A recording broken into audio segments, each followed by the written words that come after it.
दोस्तों, मैं जय प्रवेश एक बार फिर। और हम लोग मिल रहे हैं यहाँ पर अपने पॉलिटिकल लेक्चर्स के लिए। अब तक हमने देखा कि किस प्रकार से हम पार्ट टू तक कंप्लीट कर चुके हैं। पार्ट टू जो सिटीजनशिप अर्थात नागरिकता से संबंधित था, वो हमने पूरा कर लिया है। और आज का जो हमारा टॉपिक है, जो हमें पढ़ना है, और जो कि काफ़ी इम्पोर्टेंट टॉपिक है, जहाँ से बहुत से क्वेश्चन आपको मिलने वाले हैं।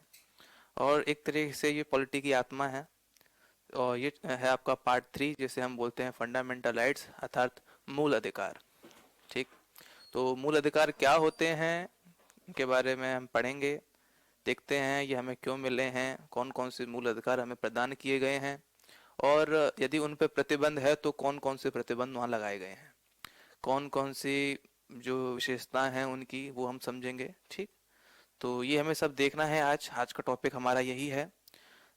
जैसा कि आपकी स्क्रीन पे दिख रहा है कि पार्ट थ्री जो है, आपको याद होना चाहिए कि पार्ट थ्री हमारे कॉन्स्टिट्यूशन में 22 पार्ट है, मैंने बताया था आपको।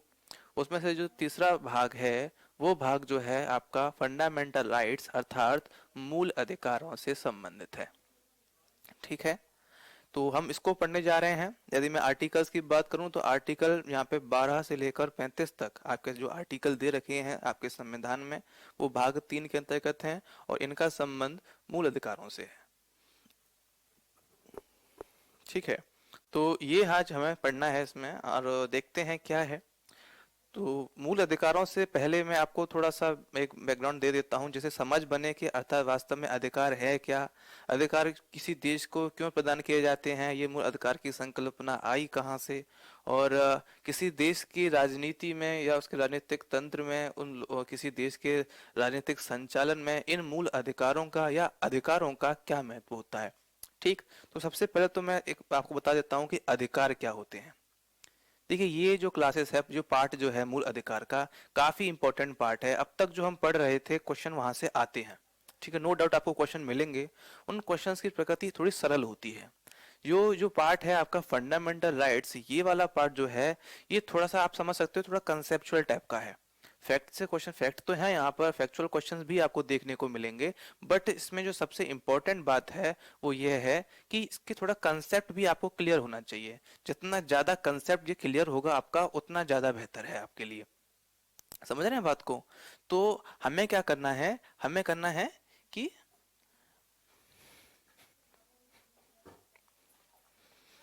जो हमें इसमें कंप्लीट करना है वो है आपका कि कंसेप्ट जो है वो हमें समझकर चलना है। ठीक। तो हम कंसेप्ट समझते हुए चलेंगे कि क्या कंसेप्ट है इसका, और देखते हैं। ठीक है। आप साथ में बने रहिए, और जो क्वेश्चंस है प्लीज लगाते रहिएगा, देखते रहिएगा। जितने ज्यादा क्वेश्चंस आप लोग देखेंगे उतना ज्यादा अच्छा है आपके लिए। ठीक। तो चलिए देखते हैं क्या है ये। तो मैं बात कर रहा हूँ यहाँ पर अधिकार की, कि अधिकार होते क्या है। अधिकार इन द सेंस राइट्स की बात कर रहा हूँ। राइट्स ये क्या होते हैं। ठीक। देखिए, होता क्या है कि ये मान लीजिए कोई राज्य है, एक राज्य है ये। इस राज्य की अपनी एक सरकार है, जिसमें नागरिक जो है रह रहे हैं, ये सब नागरिक हैं। ठीक। जैसे कि मान लीजिए भारत एक राज्य है और ये सब भारत के नागरिक हैं, सब नागरिक हो गए। ठीक है। अब जैसी बात है कि ये राज्य जो है, इस राज्य को इन नागरिकों द्वारा ही बनाया गया है। आप जानते हैं कि हम लोग जब वोट देते हैं तभी ये राज्य जो है बनता है। ठीक है। मतलब राज्य का तात्पर्य यहाँ पे सरकार से है। जो भी सरकारी ये हैं क्या है, राज्य की क्या परिभाषा है, एक जो जनरल परिभाषा है मैं वो आपको बता चुका हूँ कि राज्य के अंतर्गत चार विशेषताएं होती हैं। ठीक है, बार बार बताने का कोई सेंस नहीं बनता। और संविधान राज्य के बारे में क्या बोलता है, वो हम आज देखेंगे कि संविधान ने राज्य को किस तरीके से डिफाइन किया है। तो आपको और क्लियर हो जाएगा कि जब मैं राज्य शब्द का इस्तेमाल करता हूँ तो क्या मतलब है। ठीक है। तो हम देखेंगे। तो ये सब जो नागरिक हैं वो कहीं ना कहीं इस राज्य को चुनकर भेजते हैं। राज्य का यहाँ पे मतलब है, मैं बात कर रहा हूँ एक गवर्नमेंट की, एक सरकार की। ठीक। ये गवर्नमेंट को किसने चुन के भेजा है, नागरिकों ने चुन के भेजा। अच्छा, जब ये जो गवर्नमेंट को नागरिकों ने चुन के भेजा है, तो इस गवर्नमेंट की कुछ ड्यूटीज होती हैं। गवर्नमेंट की ड्यूटीज किसके प्रति होंगी, गवर्नमेंट की ड्यूटी प्रति कुछ ड्यूटी होंगी वहाँ की देश के नागरिकों के प्रति। क्योंकि अल्टीमेटली जो नागरिकों ने चुनकर भेजा है उस सरकार को, तो इसी मतलब उद्देश्य के साथ भेजा है कि हम आपको चुनकर भेज रहे हैं, तो आप जब सत्ता में जाएंगे तो सत्ता में आपका जो कर्तव्य होगा वो होगा कि हमारे कल्याण के लिए आप कदम उठाएंगे। ठीक है। देखिए, एक्चुअली क्या है कि व्यक्ति अपने आप में पूर्ण नहीं होता। ठीक है, हमारी बहुत सी आवश्यकताएं हैं जिन्हें हम अपने दम पे पूरा कर लेते हैं, परंतु सभी आवश्यकताओं को हम पूरा नहीं कर सकते। ठीक, जैसे मान लीजिए कि आप जो है काफी पढ़े लिखे हैं और आप एक अच्छी जॉब कर रहे हैं, ठीक है, और आप संपन्न हैं और आप हर प्रकार के काम करते हैं, ठीक, परंतु आप जो है उस चीज से आप मतलब घर खरीद सकते हैं, बड़ी गाड़ी खरीद सकते हैं, सब कुछ संपन्न है आप, ठीक है, और आपकी जो विद्वता है वो भी एक उच्च स्तर की है, ठीक है। बड़े बड़े लोग जो हैं आपसे सलाह मशवरा करने के लिए आते हैं क्योंकि वो मानते हैं कि आप में काफी सारी बुद्धि है, ठीक है। चलो ये भी मान लिया, हम ये भी मान के चलते हैं कि आप शारीरिक रूप से बाहुबली हैं, ठीक है, जिस प्रकार बाहुबली मूवी में जो बाहुबली की शक्तियां थी वो सब आपके अंदर हैं, थोड़ी देर के लिए मान लेते हैं, यानी कि आपको मैं संपूर्ण बना देता हूँ। पहली बात तो ऐसा कोई मानव है नहीं जो हर परिप्रेक्ष्य में पूर्ण हो, पर अगर ऐसा है भी, मान भी लिया जाए, तो भी क्या वो पूर्ण है? नहीं, तो भी वो अधूरा है। कैसे अधूरा है? ठीक है, आप गाड़ी तो खरीद लेंगे किंतु आप सड़क थोड़ी ना बना देंगे, ठीक है। आप गाड़ी खरीदेंगे, गाड़ी जहाँ चलेगी वो है सड़क, और सड़क कौन बना के देगा आपको? ठीक है, आप थोड़ी ना बना लेंगे कि आप अपने पैसे के दम पर पूरे भारत में, पूरी दुनिया में सड़क बना लेंगे, ऐसा है क्या? नहीं है, ठीक है। अर्थात कोई एक ऐसी बॉडी होनी चाहिए जो सड़क बना के हमें दे दे, ठीक है। अर्थात जब एक अमीर व्यक्ति या एक संपन्न व्यक्ति वोट डालने जाता है तो उसका ये उद्देश्य होता है कि मैं जिस सरकार को चुनने जा रहा हूँ वो कुछ ऐसे कदम उठाएगी जिससे मेरा भला हो जाएगा, यानी जो मैं चाहता हूँ, मुझे सड़क मिल जाए, ठीक है, मैं व्यापारी हूँ तो मुझे व्यापार करने की सुगमता मिल जाए, ठीक। इसी प्रकार इसी उम्मीद के साथ एक मध्यम परिवार या जो गरीबी रेखा से जो नीचे रह रहे हैं वो जो परिवार हैं, ठीक है, तो वो भी इसी उद्देश्य के साथ, इसी उम्मीद के साथ किसी सरकार को चुनते हैं कि जब सरकार में आएगी तो हमें खाना मिलेगा, हमें नौकरी मिलेगी, हमें शिक्षा मिलेगी, स्वास्थ्य की सुविधाएं मिलेंगी। क्यों? क्योंकि वो तो पूर्ण नहीं है, ठीक है। तो अल्टीमेटली मेरा जो इतना कुछ समझाने का जो उद्देश्य है वो यही है कि कोई भी देश, कोई भी नागरिक जो होता है, कोई भी व्यक्ति जो होता है, अपने आप में पूर्ण नहीं होता। उसे अपनी आवश्यकताओं की पूर्ति के लिए एक राज्य की अर्थात सरकार की आवश्यकता होती है, इसीलिए मैं सरकार को चुनता हूँ। ठीक है, इतनी बात क्लियर हो रही है यहाँ तक? तो मैंने जो है, अगर मैं एक नागरिक हूँ, मैं नागरिक का तात्पर्य मैं एक राज्य का सदस्य हूँ, ठीक है, तो मैं एक राज्य का सदस्य हूँ, एक नागरिक हूँ, तो मैं एक सरकार को चुन रहा हूँ, और वो सरकार क्या कर रही है? वो सरकार का कर्तव्य बनता है, ये दायित्व बनता है को मेरे जो भले के लिए काम करेगी। क्लियर है सारी बातें? ठीक है, तो ये तो हो गया कि इस प्रकार से एक व्यवस्था चलनी चाहिए, ठीक है। अब इन सब के बीच में अधिकार जैसी संकल्पना कैसे आ रही है उसको हम समझते हैं कि अधिकार क्या है, ठीक है, ठीक है। तो ये इसको यहीं से समझते हैं कि जो सरकार की दायित्व हैं किसके प्रति? नागरिकों के प्रति।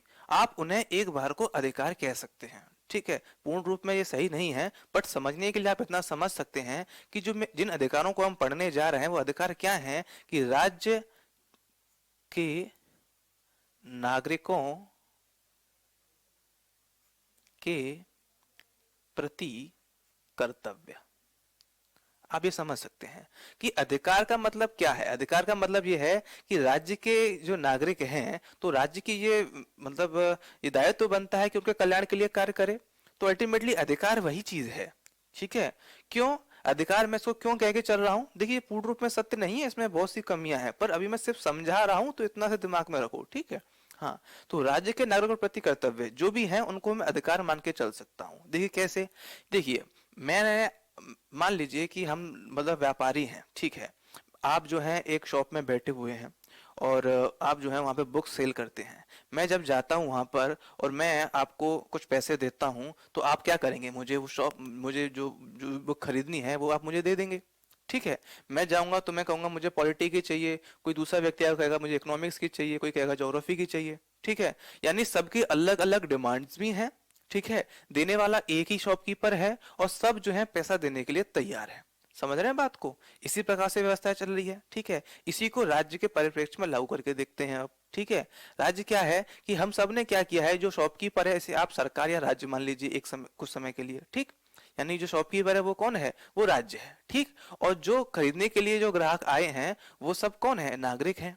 जिस प्रकार हर ग्राहक को अलग अलग विषय की किताब चाहिए थी, इसी प्रकार हर नागरिक के अपने अलग अलग उद्देश्य होंगे जिसके लिए वो राज्य के पास जा रहे हैं कि भाई हम तो ये काम आपको चुन के भेज रहे हैं, बट आप जो है हमें ये चीज दे दीजिए। जिस प्रकार से किसी को ज्योग्राफी चाहिए, किसी को हिस्ट्री की बुक चाहिए, किसी को इकोनॉमिक्स की, किसी को और किसी विषय की, इसी प्रकार से हर कोई नागरिक चाहता है कि आप हमारे लिए काम करिए। अमीर की अपनी डिमांड्स होंगी, मध्यम वर्ग की अपनी डिमांड्स होंगी, निचले वर्गों की अपनी डिमांड्स होंगी, होंगी नहीं होंगी, तो सबकी अपनी अलग अलग डिमांड्स भी है, देने वाला एक राज्य ही है। ठीक है, तो अब हम क्या कर रहे हैं, हमने पहले पैसे दिए थे उस शॉपकीपर को, इसलिए उसने हमें किताबें दी। यहाँ पर हम क्या कर रहे हैं, यहाँ पर हम अपनी कुछ शक्तियां, कुछ अपने जो मतलब राइट्स हैं, मतलब एक तरीके कह सकते हैं कि जो मैं काम कर सकता था परंतु मैं नहीं कर रहा हूँ, ठीक है, वो मैं किसको दे रहा हूँ, मैं दे रहा हूँ गवर्नमेंट को। ठीक है, मैंने क्या किया कि जैसे मान लीजिए कि मेरे कुछ ऐसे राइट्स थे, कुछ ऐसे अधिकार थे, कुछ ऐसी शक्तियां थी, मैं एक बार को यहाँ पावर यूज कर लेता हूँ वर्ड को, कुछ ऐसी शक्तियां थी जो एक इंसान होने के नाते मुझे मिली हैं। मैं कौन हूँ, मैं एक ह्यूमन हूँ, तो ह्यूमन होने के नाते मुझे प्राप्त है। ठीक, और मैंने क्या किया, इनमें से कुछ पावर, सारी पावर नहीं, इसमें से कुछ पावर, इतनी पावर जो है मैंने किसको दे दी है, मैंने दे दी है स्टेट को अर्थात राज्य को, इसको दे दी है, ये राज्य है। तो जिस प्रकार से वहां पैसे देकर हम किताबें खरीद रहे थे, यहाँ पर हम क्या करते हैं, जो एक इंसान होने के नाते मुझे अधिकार मिले हुए हैं, जो मेरे पास शक्तियां हैं, इंसान होने के नाते शक्तियां क्या हैं कि भाई पेट भरने का अधिकार है मुझे, भाई मैं एक इंसान हूँ, मेरी आवश्यकता है कि मुझे अपना पेट तो भरना ही है, तो हर हाल में मुझे पेट भरना ही है मैं। ठीक है, तो ठीक है, वो मैं, मेरी शक्ति है, मेरी ये शक्ति है कि भाई मैं, मेरे मुझको पैर दिए तो मैं कहीं भी घूम फिर सकता हूँ, मुझको जीवा दी है तो मैं बोल सकता हूँ, मेरा दिमाग है तो मैं कुछ भी सोच सकता हूँ। ठीक है, तो ये सब चीजें मुझे प्राप्त हैं एक मानव होने के नाते, इन्हीं को हम ह्यूमन राइट्स भी बोलते हैं, मानवाधिकार। ठीक है, क्योंकि हम सब मानव हैं तो हम सब समान भी हैं, तो समानता का अधिकार भी मानव मानव अधिकार ही है। तो मैंने क्या किया कि मैं था ह्यूमन, ठीक है, तो उस नाते मैंने कुछ शक्तियां दे दी हैं, किसको दे दी हैं, स्टेट को। कौन सी शक्तियां दे दी हैं, जैसे देखिए कि कोई एक चोर है जो मेरे घर में चोरी करता है, ठीक है, मैंने अपने हाथों से उस चीज को कमाई की है, ठीक है, मैंने अपनी मेहनत की है, तब जाके मैंने कोई चीज खरीदी थी और उसको कोई चोर ले गया। ठीक है, तो भाई अब मेरा ये अधिकार बनता है कि उस चोर को पकड़ के मैं उसकी पिटाई करूं। ठीक है, मेरा अधिकार बनता है ये, परंतु क्या ऐसे अधिकार एक सभ्य समाज में होने चाहिए, नहीं होने चाहिए। तो मैंने क्या किया, अपने उस अधिकार को, अपने उस शक्ति को राज्य को सौंप दिया कि ठीक है भाई, इसने चोरी करी है, मैं ये अधिकार नहीं रखता हूं, मैं किसको दे रहा हूं, राज्य को दे रहा हूं। ठीक है, और राज्य जो है उस व्यक्ति को पकड़ेगा और पकड़ने के बाद उसको जो भी प्रक्रिया है, चाहे दंड देना तो दंड देगा, अगर उसको सुधार करना है तो सुधार करेगा। समझ रहे हैं बात को, कुछ पिक्चर थोड़ी क्लियर हो रही है। तो किस प्रकार से व्यवस्थाएं चलती हैं, एक राज्य की आवश्यकता ही क्यों पड़ी। ठीक है, एक स्टेट ना हो तो क्या दुनिया नहीं चल सकती, चल सकती है। ठीक है, आज से बहुत पहले समय जब ग्रामीण बस्तियां हुआ करती थी, वैदिक सभ्यता में जाएं या उससे पहले और जाएं तो जो आदि मानव काल है उसमें जाएं, तो उस समय जरूरी नहीं है कि राज्य हो ही, जरूरी नहीं है ना, उस उन लोगों की जो जरूरतें कम थी, वो सिर्फ खाना पीना खाते थे, अपना रहते थे, कोई मतलब नहीं है उनको। ठीक है, पर आज का जो मानव है वो ऐसा नहीं है, उसकी विभिन्न प्रकार की आवश्यकताएं हैं, उसको पूरा करने के लिए राज्य चाहिए। ठीक है, तो उसमें क्या है कि ये जो चीज है, इस प्रकार से ये राइट्स का कंसेप्ट बन के आता है। ठीक है, तो राइट्स क्या होते हैं, एक प्रकार के अधिकार होते हैं। अधिकार का मतलब ये है कि मानव होने के नाते मुझे अधिकार है तो वो मानव अधिकार हो जाएगा। यदि मैं राज्य को चुनकर भेज रहा हूं तो राज्य के प्रति, राज्य के कुछ कर्तव्य होंगे मेरे प्रति, राज्य के कुछ कर्तव्य होंगे ना मेरे प्रति, मैंने इसलिए तो चुन के भेजा है। तो फिर मेरा जो अधिकार बन जाता है कि जिस सरकार को मैं चुनकर भेज रहा हूँ वो मेरे लिए ये काम जरूर करेगी, वो अधिकार भी मेरे लिए बन जाता है, मैंने इसलिए चुनकर भेजा था आपको।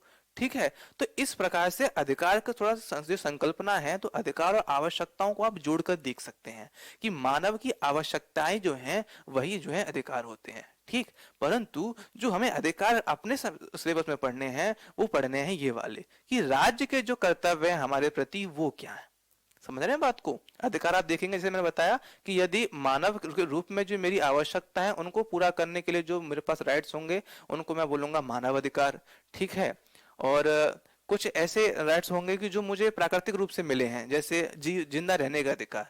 अब मैं जिंदा तो रहना ही चाहूंगा, ऐसा कौन व्यक्ति है जो मरना चाहता है, एक जानवर भी मरना नहीं चाहता। ठीक है, तो ऐसे अधिकारों को मैं बोलता हूँ नेचुरल राइट्स, प्राकृतिक अधिकार बोलता हूँ। कैसे बोलता हूँ, प्राकृतिक अधिकार है जो कि प्रकृति के माध्यम से हमें प्राप्त हुए हैं। भूख लग रही है, एक जानवर हो, एक इंसान हो, एक पक्षी हो, सबको भूख लगती है, तो पेट भरने का अधिकार तो सबको है, नेचुरल राइट्स है। घूमने फिरने का अधिकार है, नेचुरल राइट्स है। ठीक है, नेचुरल राइट्स जो है इसकी काफी जो पॉलिटिकल साइंस बैकग्राउंड से होंगे वो जानते होंगे कि काफी बड़ी संकल्पना है। मैं यहाँ पे सिर्फ समझाने के लिए बोल रहा हूँ, और प्लीज ये पीटी के लिए है, तो थोड़ा सा बस इतना समझ चलना कि हम सिर्फ पीटी के बारे में सोच रहे हैं। ठीक। तो ह्यूमन राइट्स हो गए, नेचुरल राइट्स हो गए, इसी के साथ साथ कुछ राइट जो होते हैं वो लीगल राइट्स होते हैं। लीगल का मतलब क्या होता है? वैधानिक, वैधानिक राइट्स होते हैं। फिर आप देखेंगे कुछ बोलते हैं कि नहीं ये कॉन्स्टिट्यूशनल राइट्स है, यानी संवैधानिक अधिकार है हमारा। ये शब्द भी आपने सुना होगा काफी। ठीक है। इसी प्रकार से राजनीतिक अधिकार होते हैं, सामाजिक अधिकार होते हैं। तो अधिकारों की अगर मैं इसको डिफाइन करने लग जाऊं तो कई प्रकार के अधिकार होते हैं। ठीक है। परंतु हमारा जो सिलेबस है वो इन सब चीजों की बातें नहीं कर रहा है। ये सब चीजें आप मेंस में जब पढ़ेंगे, जो जीएस पेपर 2 है वहां पढ़ेंगे, तो वहां आपको ये चीज समझनी होगी विस्तार से।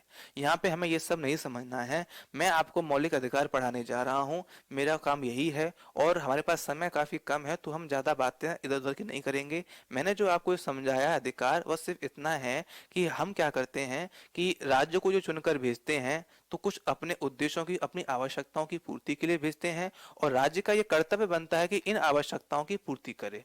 तो क्योंकि मैंने इन्हीं इन्हीं जरूरतों के लिए इसको चुनकर भेजा है, तो मेरा अधिकार बनता है कि सरकार जो है ये सारी जरूरतें मुझे प्रदान करे। ठीक। इन्हीं अधिकारों को हम पढ़ने जा रहे हैं अपने इस पेपर पार्ट 3 में। क्लियर है बात? कौन से अधिकार हैं? कि हमने क्या किया, संविधान बनाया। मैंने प्रीएम्बल में आपको बताया था, जब मैं प्रस्तावना पढ़ा रहा था, तो उसमें क्या था कि हम भारत के लोग, यानी भारत के लोग जो हैं वो संविधान बना रहे थे।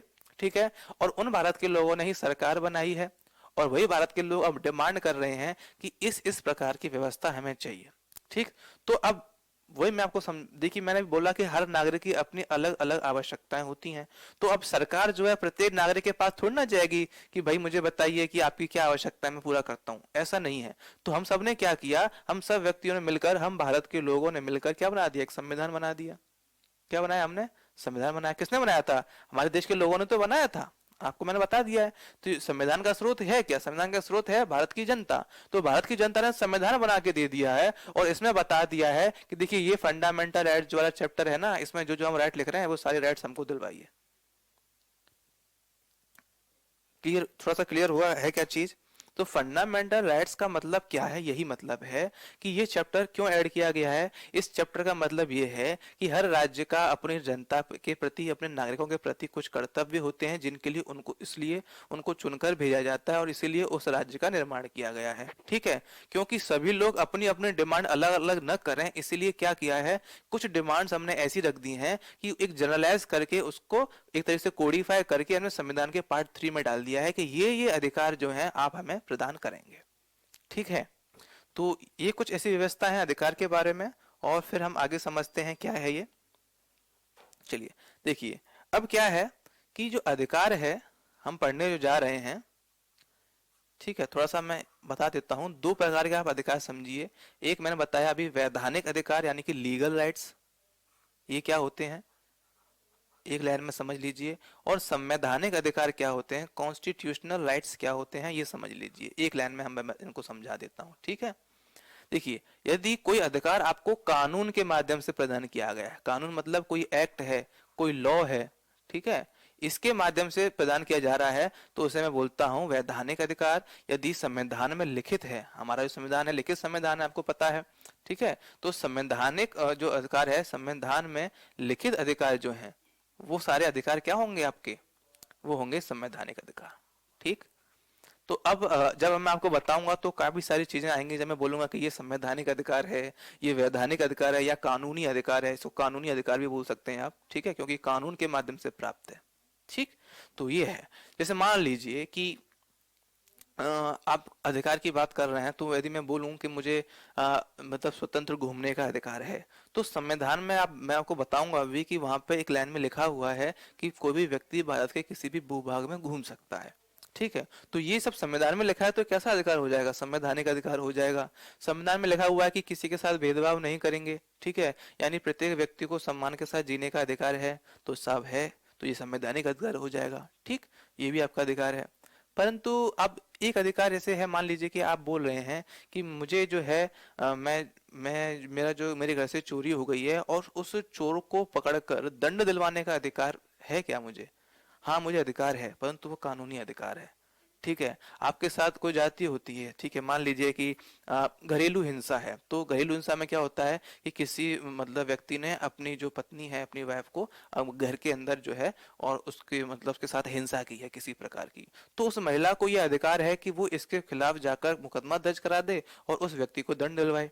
ठीक है, तो ये जो है व्यवस्था, ये कहाँ से मिली है? ये संविधान में नहीं दे रखी है, इसके लिए घरेलू हिंसा अधिनियम 2005 अलग से दे रखा है। तो वो कानून के माध्यम से, एक एक्ट के माध्यम से वो अधिकार उस महिला को मिला है। समझ रहे हैं बात को?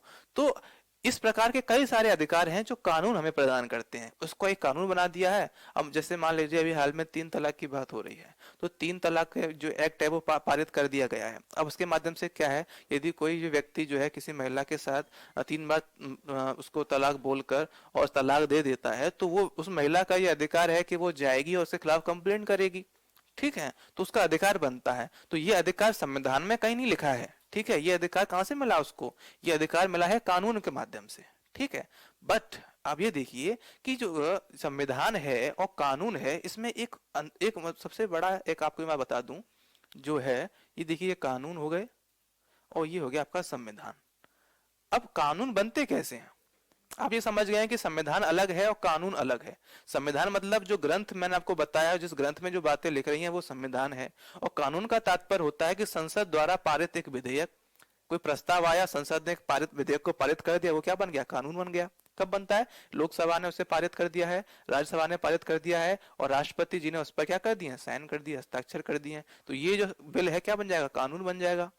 ठीक, यदि कानून के माध्यम से कोई मुझे अधिकार मिल रहा है तो वो कैसा अधिकार होगा? कानूनी अधिकार। और संविधान के माध्यम से कोई अधिकार मिल रहा है तो कैसा होगा? संवैधानिक अधिकार मिल रहा होगा। ठीक है, परंतु क्या कोई कानून ऐसा हो सकता है जो संविधान की भावनाओं की अगेंस्ट में हो? नहीं, ऐसा कोई अधिकार नहीं है। हमारे देश में सारी व्यवस्थाएं जो चल रही हैं वो कहीं ना कहीं संविधान से ही डिराइव्ड हो रही हैं। ठीक है, वो संविधान से ही निकली हैं। यानी संविधान में एक बात कही गई है, उसकी अपनी एक मंशा है, उसकी अपनी एक भावना होगी। जब मैं बोल रहा हूँ किसी के साथ भेदभाव नहीं करेंगे, ठीक है, मैंने ये बोल दिया कि संविधान में बोला गया है कि कोई भी व्यक्ति या राज्य जो है किसी भी व्यक्ति, धर्म, जाति, लिंग के आधार पर किसी के साथ भेदभाव नहीं करेगा। ठीक है, तो संविधान तो इतना बोल देता है, बट अब इस बात को लेकर संसद कानून बनाती है। ठीक है, इसी बात को लेकर बनाती है। तो कोई भी कानून ऐसा नहीं हो सकता जो संवैधानिक प्रावधानों के अगेंस्ट में हो। जो संविधान बोलता है उन्हीं भावनाओं को लेकर कानून भी बनाए जाते हैं। ठीक है, तो आप ये मत समझना कि संवैधानिक अधिकार जो होते हैं वो अलग हैं और कानूनी अधिकार अलग हैं। ठीक है, संवैधानिक अधिकारों से ही कानूनी अधिकार निकले हुए हैं। पर डेफिनेशन के लिए मैं आपको बता देता हूं कि संवैधानिक अधिकार जो हैं वो संविधान में लिखित होते हैं और कानूनी अधिकार जो है वो कानून द्वारा प्रदान किए गए होते हैं। हालांकि प्रत्येक कानून जो होता है वो संवैधानिक भावनाओं के, संवैधानिक प्रावधानों के अनुरूप ही बनाए जाते हैं। इतनी सी बात आपको समझ के रखनी है, कॉम्प्लिकेटेड नहीं करना है इसको। ठीक है, तो आपने ये देखा, अभी हमने देख लिया है ये 2 प्रकार के जो अधिकार हैं हमें कहाँ से मिल रहे हैं। ये जो है इस प्रकार के अधिकार हमें कहाँ से मिल, कौन देगा? ये राज्य दे रहा है हमें। ठीक है, राज्य जो अधिकार दे रहा है वो 2 प्रकार से दे सकता है ना। एक तो संविधान के माध्यम से दे सकता है, दूसरा कानून के माध्यम से दे सकता है। और किस प्रकार से अधिकार दे सकता है सरकार? 2 ही प्रकार से हमें दे रहा है। ठीक है, मैं बाकी अधिकारों की बात नहीं कर रहा हूं यहाँ पर, मैं सिर्फ बात कर रहा हूं अभी यहाँ पर सिर्फ राज्य की, कि राज्य के जो कर्तव्य हैं राज्य उन्हें किस प्रकार से पूरा करते हैं। तो राज्य या तो कानून बना के पूरा कर रहा है उसे, या संविधान बना के पूरा कर रहा है। ठीक, और भी कोई तरीका है क्या? हाँ है तरीका, कैसे देख लेते हैं। ठीक है, तो अधिकार, एक तो ये 2 प्रकार के जो मैंने विभाजन बता दिया आपको, स्रोत के आधार पर अधिकारों का विभाजन। ठीक, उसके बाद अगर आयाम देखें तो अधिकार के 3 आयाम जो हैं वो महत्वपूर्ण हैं, जो हमें पढ़ने हैं, जो हमारे सिलेबस में है। एक है राजनीतिक अधिकार, ये है सामाजिक अधिकार और ये है आर्थिक अधिकार। ठीक है, 3 प्रकार के अधिकार जो है हमें देखने हैं, राजनीतिक, सामाजिक और आर्थिक। ठीक, मैं आपको यहाँ पे बता देता हूं कि राजनीतिक अधिकार का मतलब है जो राज्य जो है हमें दे रहा है। किस लिए दे रहा है? राजनीतिक प्रक्रिया में प्रत्येक व्यक्ति की भागीदारी हो। इस बात को थोड़ा समझिए कि राज्य चल रहा है। ठीक है, तो ऐसा ना हो कि कुछ चंद लोग जो हैं वो सरकार को चुन रहे हैं और सरकार भी चंद लोगों के लिए काम कर रही है, ऐसा ना हो। मैंने आपको बताया था कि हमारा जो प्रस्तावना है उसमें साफ साफ लिखा हुआ है कि प्रत्येक व्यक्ति को न्याय मिलेगा, और न्याय मिलेगा राजनीतिक, आर्थिक और सामाजिक रूप से। तो यदि हमें राजनीतिक न्याय की स्थापना करनी है तो प्रत्येक व्यक्ति को राजनीतिक अधिकार प्रदान करने होंगे और प्रत्येक व्यक्ति को राजनीतिक प्रक्रियाओं में भागीदारी करने के लिए हमें तैयार करना होगा। तो यदि हम ये काम कर लेते हैं तो हम क्या मानेंगे, हाँ ठीक है, राजनीतिक न्याय स्थापित हो रहा है। तो राजनीतिक रूप से जो राज्य हैं, जो अधिकार हमें राजनीतिक रूप से प्राप्त हैं, जो हमें राज्य जो है छीन नहीं सकता, क्यों? क्योंकि हम राजनीतिक भागीदारी शो कर सकें, ठीक है। ऐसे अधिकार राजनीतिक अधिकार होते हैं। और जो पेपर पार्ट 3 हम पढ़ने जा रहे हैं, आपका जो पार्ट 3 है, इसको हम बोलते हैं फंडामेंटल राइट्स अर्थात मूल अधिकार। ये कैसी प्रकृति के हैं? ये राजनीतिक प्रकृति के ही हैं, ठीक है। और उसको क्योंकि हम पढ़ना ही है पार्ट 3 तो और समझ ही जाएंगे क्या है। परंतु जो सामाजिक और आर्थिक जो अधिकार हमें मिल रहे हैं वो कहाँ मिलते हैं हमें, ठीक है, वो कहाँ मिल रहे हैं हमें, जो हम पार्ट 4 पढ़ेंगे। इसके बाद हम देखेंगे पार्ट 3 के बाद पार्ट 4 भी पढ़ना है, जो कि इंपॉर्टेंट चैप्टर्स हैं। इसमें हम पढ़ेंगे directive policies of directive principles of state policy, राज्य के नीति निदेशक तत्व, ठीक है। तो ये जो हम पार्ट 4 है, ये बात करता है सामाजिक और आर्थिक अधिकारों की। और जो फंडामेंटल राइट्स, जो मूल अधिकार वाला भाग 3 है हमारा, ये करता है राजनीतिक अधिकारों की बात। इस बात को आप याद रखेंगे, यहाँ से भी क्वेश्चन आ जाता है कि कौन सा भाग जो है सामाजिक आर्थिक अधिकारों को प्रदान कर रहा है या हमारी सामाजिक आर्थिक स्वतंत्रताओं को बढ़ावा दे रहा है, और कौन सा भाग जो है वो राजनीतिक अधिकारों की बात करता है। तो भाग 3 जो है वो राजनीतिक अधिकारों की बात करता है, अर्थात व्यक्ति को, राजनीति का मतलब क्या है, व्यक्ति को राज्य के सापेक्ष कौन कौन से अधिकार मिले हैं, किन किन चीजों पर राज्य जो है वो प्रतिबंध लगा सकता है और किन किन चीजों पर राज्य कोई प्रतिबंध नहीं लगा सकता है, ठीक। ऐसी कुछ विशेषताएं जो हैं कहाँ बताई गई हैं, मौलिक अधिकारों में बताई गई हैं, ठीक।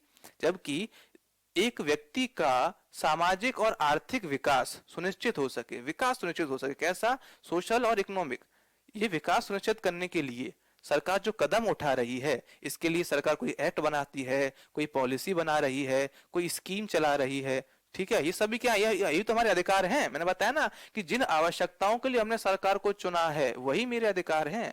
तो ये भी मेरे अधिकार हैं। क्यों? मैं चाहता हूं कि आप एक ऐसी स्कीम चलाइए कि गांव के जो बच्चे हैं उनको अच्छी शिक्षा मिले, तो ये मेरा अधिकार है, ठीक है। ये अधिकार कैसा है? ये सामाजिक आर्थिक अधिकार है। और ये कहाँ दे रखा है? ये दे रखा है भाग 4 में।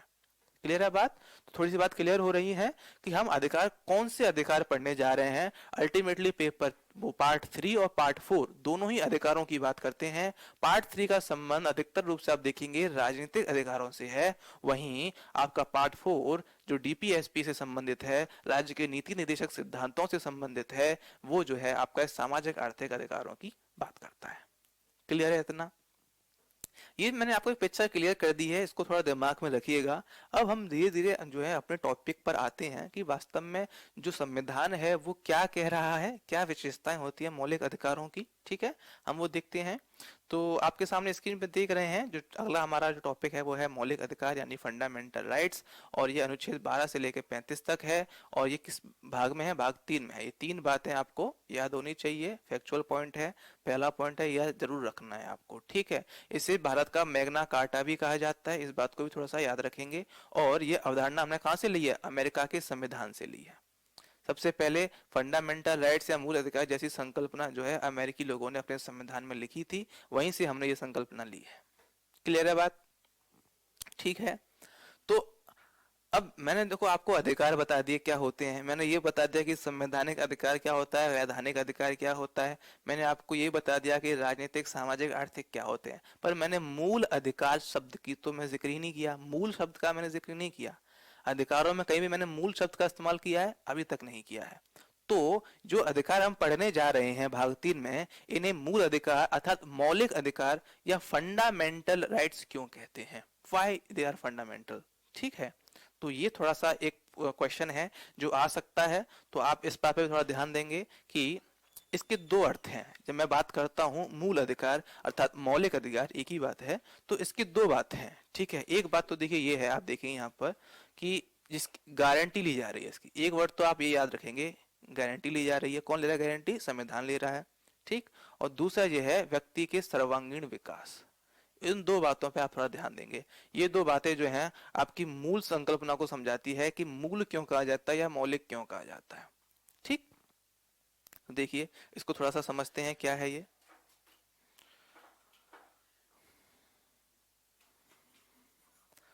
देखिए देखिए, मैंने बताया जैसे अभी आपको जो मैं फैक्ट बता रहा था उसमें ये है कि आप एक फैक्ट याद रखेंगे कि जो मौलिक मौलिक अधिकार हैं, फंडामेंटल राइट्स हैं, ये संकल्पना हमने कहाँ से ली है? यूएसए के संविधान से ली है। यानी कि अमेरिका में जब संविधान बन रहा था उस वक्त उन्होंने मौलिक अधिकारों को सबसे पहले, पूरे विश्व में सबसे पहले उन्होंने ही क्या है, सबसे पहले इंट्रोड्यूस किया था कि इस प्रकार से हम अपने देश के नागरिकों को कुछ अधिकार देंगे जो कि राज्य के विरुद्ध होंगे। ठीक है, यानी राज्य कौन सी चीजें छीन सकता है और कौन सी चीजें नहीं छीन सकता है।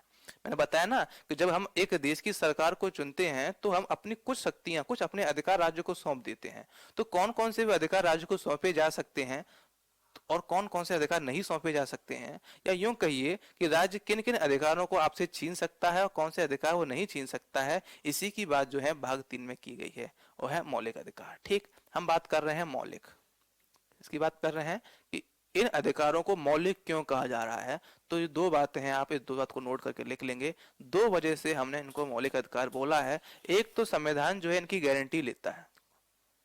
संविधान क्या लेता है? गारंटी लेता है कि इस ये जो अधिकार, मैं आपको भाग 3 में जो अधिकार हम पढ़ने जा रहे हैं, जितने अधिकार दिए हुए हैं, इसकी आपको एक संवैधानिक गारंटी मिली हुई है। ठीक है, क्या गारंटी मिली है? कि राज्य जो है इन अधिकारों को आपसे नहीं छीन सकता। गारंटी है ये आपको। ठीक, अ, कुछ इनमें कंडीशंस लगी हुई हैं, ऐसा नहीं है कि बिल्कुल नहीं छीन सकता है, कभी कभार छीन सकता है जब सरकार एक संशोधन पारित कर रही है, वो बात अलग है, वो आगे देखेंगे। परंतु मौलिक क्यों कहा गया है, मैं सिर्फ इतना समझा रहा हूं। तो पहली बात यह है कि जो अधिकार आप भाग 3 में पढ़ने जा रहे हैं, इसका तात्पर्य है कि जो संविधान है वो आपको इन अधिकारों की गारंटी प्रदान करता है कि ये अधिकार आपके अधिकार हैं और राज्य जो है या सरकार जो है इन अधिकारों को आपसे नहीं छीन सकती। इसलिए ये क्या है? मौलिक है। ठीक है, पहली बात। दूसरी बात जो मैं बता रहा हूं ये कि व्यक्ति के जो ओवरऑल डेवलपमेंट है, सर्वांगीण विकास का मतलब होता है ओवरऑल डेवलपमेंट। ठीक है, तो ओवरऑल डेवलपमेंट जो है उसके लिए ये है, ये अधिकार जो है वो बहुत जरूरी है। क्या है? जरूरी है।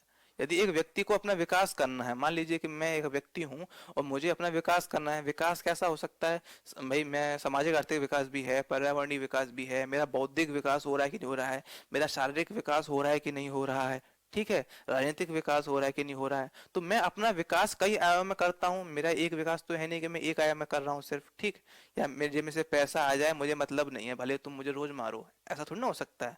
ठीक है, ये तो नहीं होगा ना। तो इस वजह से क्या है कि मुझे हर प्रकार का अधिकार चाहिए, हर प्रकार का विकास चाहिए, मेरा सम्मान भी होना चाहिए समाज में, सिर्फ पैसे से मतलब नहीं है। ठीक है, मेरे साथ कोई अन्याय होता है तो मुझे उसका न्याय मिलना चाहिए। ठीक, सरकार जो है मेरी जो इच्छाएं हैं उनको दबा नहीं सकती, सरकार मुझे बोलने से बंद नहीं कर सकती, सरकार मुझे घूमने से बंद नहीं कर सकती, सरकार मुझे किसी धर्म संप्रदाय या किसी भगवान की प्रार्थना करने से नहीं रोक सकती। ठीक है, जब तक कोई स्पेशल कंडीशन ना हो तब तक तो वो अधिकार मेरे हैं, मेरे विकास में योगदान आते हैं। मेरा उससे आध्यात्मिक विकास होगा। जब मैं अगर किसी मंदिर में माथा टेकता हूँ तो मुझे लगता है कि मेरा उससे आध्यात्मिक विकास हो रहा है या मेरा धार्मिक विकास हो रहा है, मुझे संतुष्टि प्राप्त होती है। तो अल्टीमेटली है क्या कि व्यक्ति के ओवरऑल डेवलपमेंट, सर्वांगीण विकास के लिए, यानी सभी आयामों के विकास के लिए ये अधिकार बहुत जरूरी है। यदि आपके पास ये अधिकार नहीं होंगे तो आप जो है अपना विकास जो है सही ढंग से नहीं कर सकते हैं। एक तरीके से आप पे लाठी चलाई जा रही है ऊपर से और आप कह जा रहा है कि आपका विकास किया जा रहा है। ठीक है, चीन में देखिए क्या होता है, चीन की सरकार क्या करती है, चीन की सरकार का मानना है कि हम भी अपने देश के लोगों का विकास कर रहे हैं, पर सारे निर्णय कौन ले रहा है? चीन की सरकार लेती है, और वो फिर जो है उन लोगों को मानने पड़ते हैं। आप पे मन माना टैक्स लगा दिया, आपको देना ही पड़ेगा। ठीक है, आप यहाँ पे नहीं जा सकते, आप वहां नहीं रह सकते, आप ये व्यवसाय नहीं कर सकते। तो आपको ऐसा लग रहा है कि मेरा विकास तो हो रहा है, पैसा आ रहा है, ठीक है, और लोग पढ़ लिख रहे हैं, सब कुछ हो रहा है, बट क्या हमारा सर्वांगीण विकास हो रहा है? नहीं हो रहा है। एक ही प्रकार का न्यूज चैनल है और वो न्यूज चैनल वही बात बताएगा जो सरकार कह रही है। ठीक है, यदि हमारे इंडिया की बात क्या, देखिए हमारे इंडिया में कितने सारे न्यूज चैनल हैं। कोई न्यूज चैनल यदि किसी मुद्दे पर पक्ष में बात कर रहा है तो आप अगले पे लगाइए तो विपक्ष में बात कर रहा है। ठीक है, तो ये क्या है? ये हमारे विचारों की स्वतंत्रता है कि आप हमारे देश में अपना सर्वांगीण विकास कर रहे हैं। आप कठपुतली नहीं बनेंगे, आपसे जो बोल दिया गया आप उस पर विश्वास नहीं करेंगे। क्यों? क्योंकि आपके पास एक दूसरा मत भी है जो वो अपने तर्क प्रस्तुत कर रहा है कि नहीं देखिए इन तर्कों के आधार पर ये चीज गलत हो रही है। ठीक, तो इस प्रकार से क्या देख रहे हैं, आपका बौद्धिक विकास हुआ, परंतु ये विकास क्या चीन में हो पाएगा? नहीं हो पाएगा। क्यों? क्योंकि एक ही चैनल है और वो वही बात बोलेगा जो सरकार कह रही है, उसके अगेंस्ट वो बोल नहीं सकती। बोलेगी तो फिर जानते ही हम क्या होगा। ठीक है, तो इसीलिए जो पश्चिमी देश हैं वो जो चीन जैसा मॉडल है उसका विरोध करते हैं। वो कहते हैं कि वहां पर लोकतंत्र नहीं है, वहां पर मौलिक अधिकार नहीं प्रदान किए गए हैं। किंतु भारत में आपको मौलिक अधिकार प्रदान किए गए हैं। आपको अपना जैसा विकास करना है उस विकास के लिए आपको ये अधिकार प्रदान किए गए हैं। ठीक है, और इन अधिकारों की गारंटी भी ली गई है। इसीलिए अधिकार कैसे हैं? मौलिक अधिकार है। क्लियर है बात? इस बातों को याद रखेंगे। दो बातें याद रखनी है कि संविधान जो होता है उनकी गारंटी लेता है, इसलिए वो मौलिक अधिकार हैं। और दूसरी बात कि व्यक्ति के सर्वांगीण विकास के लिए बहुत आवश्यक है, इसलिए ये मौलिक अधिकार है, इसलिए इन्हें फंडामेंटल कहा गया है। क्लियर है बात?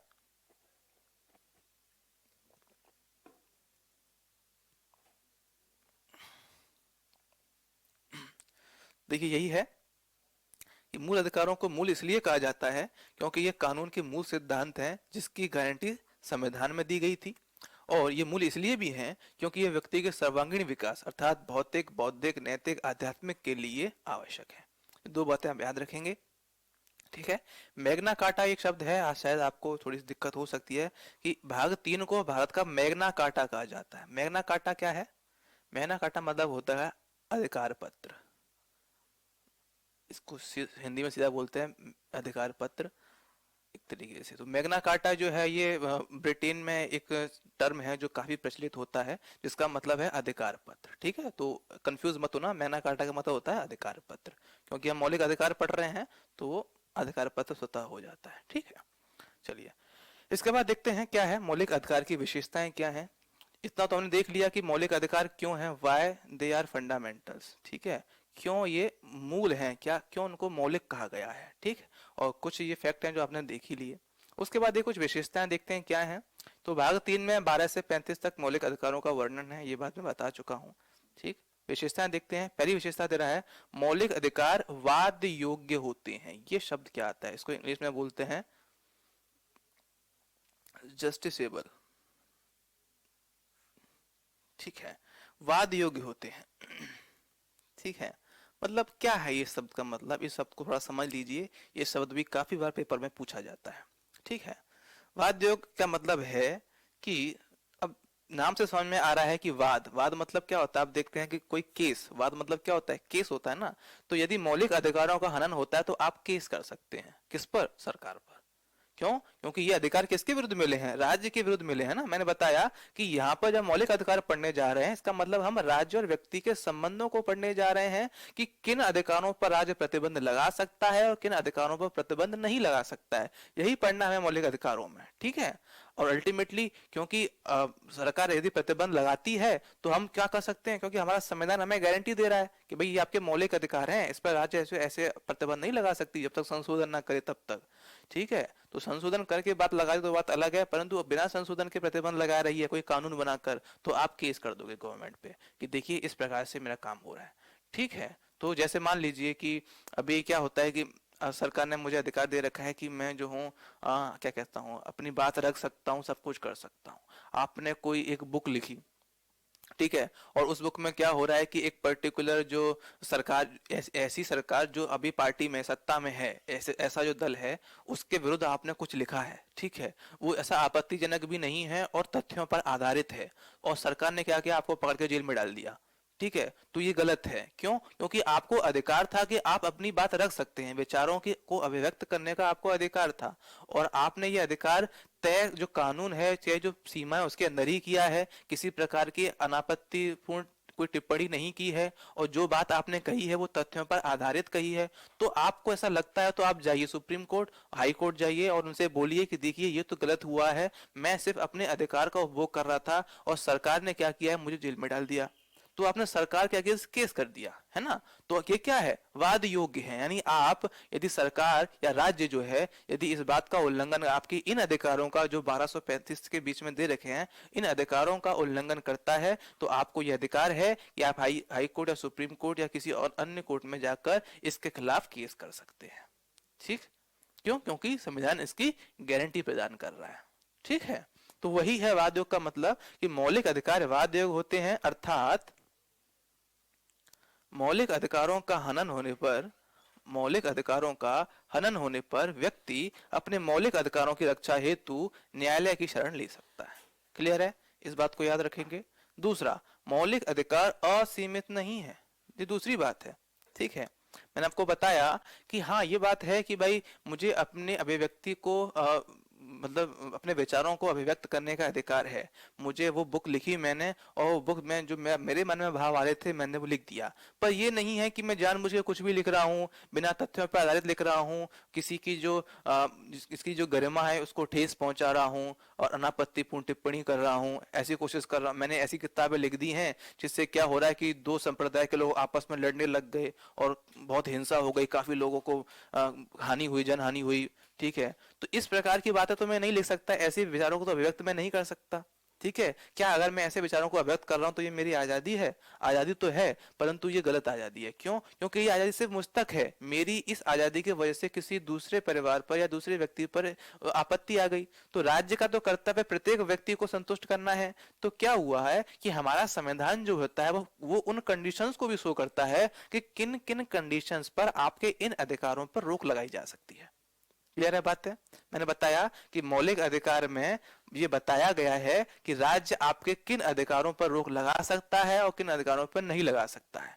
ये जो 12 से 35 जो आपको अधिकार दिए गए हैं, इन पर राज्य जो है आपको मतलब कोई प्रतिबंध नहीं लगा सकता है।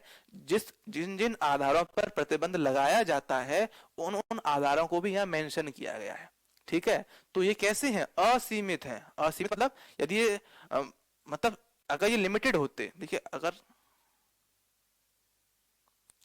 सॉरी ये असीमित नहीं है। ठीक है, तो यदि ये मान लीजिए कि अनलिमिटेड होते, अनलिमिटेड होते यानी कि ये मान लीजिए कि असीमित होते, तो असीमित होते तो क्या होता कि कोई इन पर रोक नहीं लगेगी, कोई व्यक्ति जैसा चाहे वैसे इनका उपयोग कर ले। परंतु ये क्या है? असीमित नहीं है, यानी क्या है? लिमिटेड, लिमिटेड है। या तो मैं ये बोल दूं कि असीमित नहीं है, या मैं इस शब्द को ऐसे लिख दूं कि ये सीमित है। ठीक है, क्या है? सीमित है। तो क्या होगा? ऐसी कंडीशन में हम कह सकते हैं कि हाँ कुछ कंडीशंस में इन पर हम क्या लगा देंगे? रोक लगाएंगे। कुछ कंडीशंस पर रोक लगाई जा सकती है, ये देखकर कि जनता के लिए, क्योंकि अल्टीमेटली सरकार जनता के लिए काम कर रही है, किसी एक व्यक्ति के लिए काम तो कर नहीं रही है। तो यदि जनता के हित में है कि इस व्यक्ति के इस अधिकार पर मैं एक रोक लगा दूं और उस रोक से इस पूरे जन सामान्य का भला हो रहा है, तो सरकार को यह अधिकार है कि वो रोक लगा सकती है। और ये जो आधार हैं वो संविधान में मेंशन है। हम आगे देखेंगे किस किस प्रकार से हम जो है किन किन आधार जो हैं पर संविधान में जो कौन कौन से आधार दिए गए हैं जिसके आधार पर रोक लगाई जा सकती है। ठीक है, तो मौलिक अधिकार असीमित नहीं है, अर्थात कैसे हैं? सीमित हैं। ठीक है, एक सीमा तक ही लागू रहते हैं। अगर उस सीमा के आगे आप गए तो रोक लग जाएगी। समझ रहे हैं बात को? तो वही है, अर्थात राज्य द्वारा इन पर युक्ति युक्त प्रतिबंध लगाया जा सकता है। ठीक है, युक्ति युक्त प्रतिबंध लगाया जा सकता है। क्लियर हो रही है बात है? चलिए, दो दो बातें हो गई हैं। तीसरी बातें देखते हैं कि मौलिक अधिकार भारतीयों के साथ साथ विदेशी व्यक्तियों को भी प्रदान किए गए हैं। अब ये बात आ जाती है, अभी हम देख रहे थे कि हम राज्य के सदस्य हैं, राज्य के नागरिक हैं, हमने सरकार को चुनकर भेजा है, तो सरकार के कर्तव्य हमारे प्रति बनते हैं। जो सरकार के कर्तव्य हमारे प्रति बनते हैं वही हमारे अधिकार हैं। हम तो यही पढ़ते आ रहे हैं। परंतु यहाँ तो विदेशी व्यक्तियों को भी ये अधिकार प्रदान कर दिया गया है। ठीक है, तो यदि विदेशी व्यक्तियों को यह अधिकार दिया गया है तो इसके पीछे कोई कारण रहा होगा। कारण सिंपल सा है, ठीक है, कि हमारी जो सरकार है वो लोकतांत्रिक सरकार है। ठीक है, और कोई भी जो देश होता है या समाज होता है वो विश्व से अलग थलग तो रह नहीं सकता। काफी मुद्दों पर हमें विश्व के अन्य देशों के साथ मतलब मेल जोल बना के चलना होता है। कई मुद्दों में वो हमारी हेल्प करते हैं, कई मुद्दों में हम उनकी हेल्प करते हैं। इसी प्रकार से समाज आगे बढ़ता है। कभी ऐसा नहीं हुआ कि हमने बाहर के किसी देश के व्यक्ति के साथ कोई संबंध ही नहीं रख रहे हैं। ठीक है, ऐसा तो नहीं है। तो कई मुद्दों पर विदेशी व्यक्ति जो है वो भी भारत में आएंगे तो उनको कुछ अधिकार मिलने चाहिए। ऐसा नहीं है कोई विदेशी व्यक्ति यहाँ आता है और मान लीजिए उसका सामान चोरी हो गया और वो पहुंचता है पुलिस स्टेशन में, बोलता है कि साहब मेरी रिपोर्ट लिखिए, मेरा सामान चोरी हो गया। पुलिस कह रही है नहीं आप तो भारतीय नहीं हो। ठीक है, आपको कैसा अधिकार? आपको कोई अधिकार नहीं मिलेगा। ठीक है, तो क्या कोई व्यक्ति भारत में आना चाहेगा? और यदि कोई कोई विदेशी व्यक्ति भारत में आना नहीं चाहेगा और भारत अपने आप में पूर्ण है नहीं, तो भारत अपनी आवश्यकताओं को पूरा कैसे करेगा? हमें तो विदेशों से सहायता भी चाहिए। समझ रहे हैं बात को? तो कुछ इसी प्रकार की बातें कही गई हैं कि ऐसा नहीं है कि सिर्फ ये भारतीय नागरिकों के लिए अधिकार हैं, ये अधिकार तो हमने विदेशी नागरिकों को भी दिए हैं। परंतु क्या 12 से लेकर आर्टिकल 12 से लेकर 35 तक जितने अधिकार मेंशन किए गए हैं, क्या सारे अधिकार विदेशी नागरिकों को मिलते हैं? नहीं, कुछ अधिकार ऐसे हैं जो नहीं मिलते हैं। यहां से क्वेश्चन भी आता है, तो आप याद रखेंगे article number 15, article number 16, article number 19, 29 और 30, ये 5 ऐसे आर्टिकल हैं जो केवल इंडियंस के लिए हैं। किसके लिए है? इंडियंस के लिए हैं। ये जो आर्टिकल्स हैं ये किसी भी विदेशी व्यक्ति के लिए नहीं है। कोई भी फॉरेनर यहाँ आता है और 15, 16, 19, 29 या 30 की बात करता है और कहता है कि नहीं आप मुझ पर प्रतिबंध नहीं लगा सकते, मैं तो कोर्ट चला जाऊंगा, तो ऐसा नहीं होगा। ठीक है। बाकी जो है आर्टिकल 14 है आपका, 17 हो गया, 18 हो गया, ठीक है, 20, 21, 22, 23, ये सारे आर्टिकल जो हैं, इन आर्टिकल्स को हम देखेंगे, इनमें क्या क्या है, कौन कौन से अधिकार दिए गए हैं वो हम देखेंगे। परंतु आपको ये बातें याद रखनी है कि इन 5 आर्टिकल्स की बात हम कर रहे हैं, इन 5 आर्टिकल्स को हम देखेंगे। आर्टिकल पेपर में या तो आपसे ये लिखा देगा कि आर्टिकल 15, 16 ऐसी जो मैंने लिखा हुआ है डिजिटल वर्ड में, तो ऐसे लिख देगा, या हो सकता है कि ये आर्टिकल 15 का जो टाइटल मेंशन्ड है उस टाइटल को लिख देगा। ठीक है। तो जब हम आर्टिकल 15 पढ़ेंगे तो मैं टाइटल वहां पे एक्सप्लेन कर दूंगा, तो कंफ्यूज नहीं होना है। ठीक ठीक है। तो अभी क्या है कि ये 5 आर्टिकल्स हैं जो कि विदेशी नागरिकों को प्राप्त नहीं है। क्या है ये, वो हम आगे जब सिलसिलेवार ढंग से सारे आर्टिकल देखेंगे तो बता ही देंगे आपको। ठीक है। तो आप ये बात याद रखेंगे कि ये अधिकार 5 अधिकार ऐसे हैं जो केवल भारतीय नागरिकों को प्राप्त हैं, विदेशियों को प्राप्त नहीं है। इसके अलावा जितने भी आर्टिकल्स हैं, जितने भी अधिकार मेंशन हैं, वो सभी को प्राप्त हैं, चाहे वो भारतीय नागरिक हो अर्थात या ना हो। ठीक। चलिए आगे देखते हैं कि मौलिक अधिकार स्थायी नहीं है। एक बात ये भी आ जाती है, स्थायी मतलब कि परमानेंट नहीं है। ठीक है। ऐसा नहीं है कि आज मुझे ये अधिकार है तो ये अधिकार हमेशा के लिए हो गया, कभी इस अधिकार को बदला नहीं जा सकता, बदला जा सकता है। ठीक है। आज मुझे ऐसा अधिकार है कि मैं जो हूं कहीं भी घूम सकता हूं, कहीं भी रह सकता हूं। हो सकता है कि भविष्य में ऐसी आवश्यकताएं आन पड़ जाएं कि मेरे घूमने पर या सभी व्यक्तियों के घूमने पर रोक लगाना बहुत आवश्यक है, तो इस पर रोक लगाई जा सकती है, क्या दिक्कत है। ठीक है। तो ये स्थायी नहीं होते हैं। ठीक है। परिस्थितियों के अनुसार यदि देश का समाज, देश की जनता ये चाहती है कि इस प्रकार के मौलिक अधिकारों को हटा दिया जाना चाहिए या इस प्रकार का कोई नया मौलिक अधिकार ऐड कर दिया जाए जो समाज की जरूरत है, तो हाँ उसको ऐड किया जाना चाहिए। आर्टिकल 21A जो है वो शिक्षा के अधिकार की बात करता है कि प्रत्येक व्यक्ति को शिक्षा प्राप्त करने का अधिकार है। तो ये शिक्षा का अधिकार पहले नहीं था, बाद में ऐड किया गया है। ठीक है। तो संविधान जो लोगों ने आवश्यकता बताई, कहा कि इस प्रकार के अधिकार को भी जोड़ा जाना चाहिए, तो सरकार ने जोड़ दिया। ठीक है। तो ये स्थायी कैसे होगा? यदि 12 से 35 तक सब स्थायी होते तो इसमें नई चीज कैसे आ जाती? नई चीज आ भी सकती है और पुरानी चीज निकाली भी जा सकती है। कई ऐसे आर्टिकल्स हैं जिनको हमने हटा दिया है कि इसकी आवश्यकता नहीं, इसे हटा दिया जाना चाहिए। ठीक। तो वही है यहाँ पर कि मूल अधिकार स्थायी नहीं है। क्या है? स्थायी नहीं, अर्थात संसद द्वारा इनमें कटौती की जा सकती है। जैसे आपातकाल की स्थिति में अनुच्छेद 20 व 21 को छोड़कर अन्य अधिकारों को निलंबित किया जा सकता है। ठीक है। एक इमरजेंसी कंडीशन दे रखी है, ये भी हम देखेंगे जब हम इमरजेंसी पढ़ेंगे, आपातकाल पढ़ेंगे। आपातकाल क्या होता है, कितने प्रकार के होते हैं, कैसे लगाया जाता है, कब हटाया जाता है, सब पढ़ेंगे हम। तो इमरजेंसी में क्या हो रहा है कि जब आपातकाल की स्थिति होती है, ऐसे में क्या होता है, आपके जो मौलिक अधिकार है ना 12 से लेकर 35 तक, इन सबको निलंबित, सस्पेंड किया जा सकता है कुछ समय के लिए। जितने समय के लिए आपातकाल लागू हुआ है उस समय तक आप ये नहीं है कि आपका कोई अधिकार का हनन हो गया और आप कोर्ट पहुंच गए कि भाई मेरे अधिकार का हनन हुआ है और केस कर दिया सरकार पे। ऐसा नहीं है। सरकार कह रही है कि भाई देश में इमरजेंसी लगी हुई है तो हमें बहुत जरूरी है कि इस जो इमरजेंसी जो कंडीशंस इस वक्त हैं उनको सुधारना है। तो पहले हम इन कंडीशंस को सुधार लेते हैं, उसके बाद आपके अधिकारों की चिंता करेंगे। तब तक आप अपने अधिकारों की दुहाई लेकर कोर्ट मत जाइए। ठीक है। परंतु आर्टिकल 20 और 21 को यहाँ छोड़ा गया है। ठीक। आपको याद करना है तो यहीं पे याद लिख लीजिए कि आर्टिकल 20 और 21 जो होते हैं इनको छोड़कर बाकी के सारे आर्टिकल्स आपातकाल के दौरान सस्पेंड हो जाते हैं। लिखना है तो यहीं लिख लीजिए, पर नहीं तो फिर जब इमरजेंसी पढ़ेंगे तो फिर इसको विस्तार से तो पढ़ना ही हमें। ठीक है। तो मौलिक अधिकार स्थायी नहीं होते हैं, इनमें चेंजमेंट होते रहते हैं, कभी इनको खत्म कर दिया जाता है, कभी नए आर्टिकल्स लाकर डाले भी जा सकते हैं। ठीक।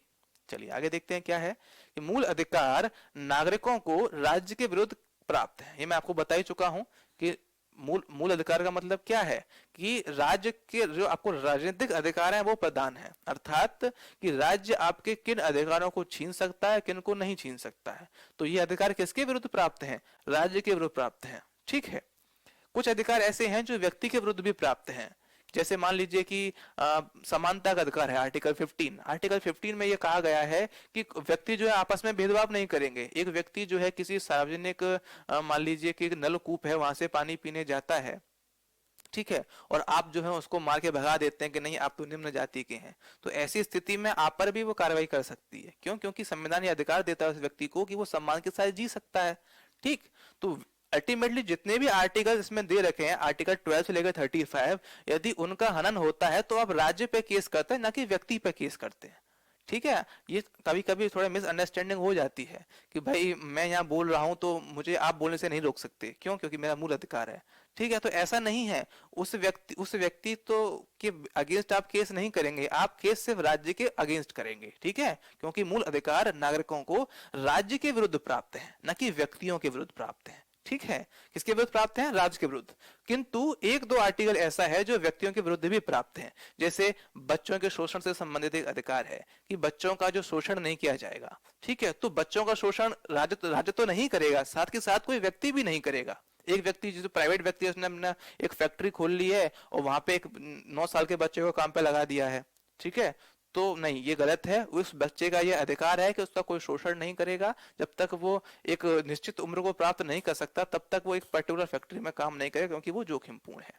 ठीक, तो इस वजह से क्या है कि मूल अधिकार जो है हमें राज्य के विरुद्ध प्राप्त हैं। यदि इन अधिकारों का हनन राज्य करता है तो आप कोर्ट जा सकते हैं। ठीक है, व्यक्ति के संबंध में आप कानूनी अधिकार को देखेंगे। ठीक है, वहां कानूनी अधिकार सामने आ जाएंगे। ठीक है, यदि ऐसा कानून है जो व्यक्ति को करने से रोकता है तो आप व्यक्ति के अगेंस्ट केस कीजिए। यदि ऐसा कानून मौजूद नहीं है तो आप नहीं कर सकते। ठीक है, जैसे मान लीजिए कि मैं एक बुक लिख रहा था और बुक जो है मैंने अच्छा लिखा और मैं गया एक पब्लिकेशन में, कहा कि मेरी इस बुक को आप पब्लिश कर दीजिए और आपके पब्लिकेशन के नाम से मेरी किताब बिकेगी। उसका जो हेड है उसने उस मेरी बुक्स के कोई जो थॉट्स हैं उसको पढ़ा और उसे ऐसा लगता है कि नहीं ये ऐसी बुक है कि यदि वो इसको छापेगा तो उसकी जो पब्लिकेशन है उसकी इमेज डाउन हो जाएगी, और उसने मुझसे मना कर दिया कि नहीं मैं इसको नहीं छापूंगा। तो ये नहीं है कि मैं कोर्ट पहुंच जाऊंगा और बोलूंगा कि देखिए इस व्यक्ति ने, इस पब्लिकेशन के हेड ने मना कर दिया है, मेरी विचारों की अभिव्यक्ति का हनन किया गया है। ऐसा नहीं है, वो तो एक निजी व्यक्ति है, वो उसका मन वो छापे ना छापे आपका थोड़ी ना जोर चलेगा। हाँ, किंतु यदि कोई सरकारी पब्लिकेशन है और वहां पे जाके उसने मना कर दिया है, ठीक है, तो आप कोर्ट जाइए और कहिए कि देखिए इस पब्लिकेशन ने मना किया। क्यों? क्योंकि वो सरकार का पब्लिकेशन है, सरकारी पब्लिकेशन था। ठीक है, तो इस वजह से मेरा जो अधिकार है किसके विरुद्ध है? राज्य के विरुद्ध है, व्यक्तियों के विरुद्ध नहीं है, कुछ अधिकारों को छोड़कर। क्लियर है? वो मैं बता दूंगा किस किस जगह पर व्यक्ति के विरुद्ध है, किस किस जगह पर वो है। ठीक है, आप देख सकते हैं।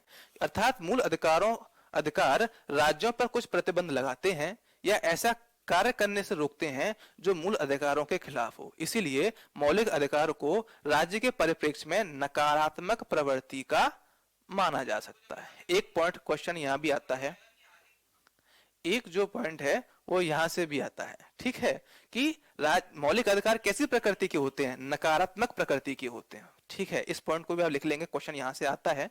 ठीक है, अब क्वेश्चन ये पूछा जाता है, सिंपल है, वही मैं बता रहा हूं कि राज्य ये अधिकार नहीं छीन सकता। आपके अधिकार हैं, आपको गारंटी प्राप्त है कि राज्य ये अधिकार नहीं छीन सकता।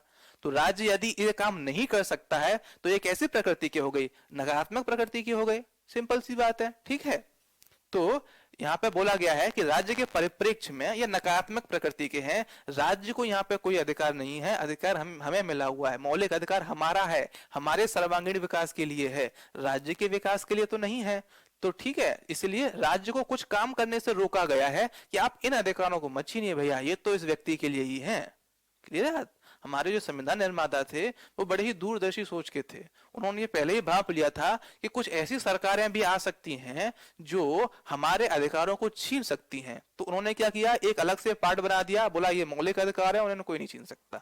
ठीक है, कोई भी सरकार आ जाए, कोई भी प्रधानमंत्री हो, कोई भी मंत्री हो, कुछ भी हो, ये काम वो नहीं कर सकता। अगर करेगा तो व्यक्ति कोर्ट जाएगा और जो कोर्ट है वो मुझे ये अधिकार प्रदान कर देगा कि नहीं आपने गलत किया है, इस व्यक्ति का अधिकार था, राज्य ये काम नहीं कर सकता।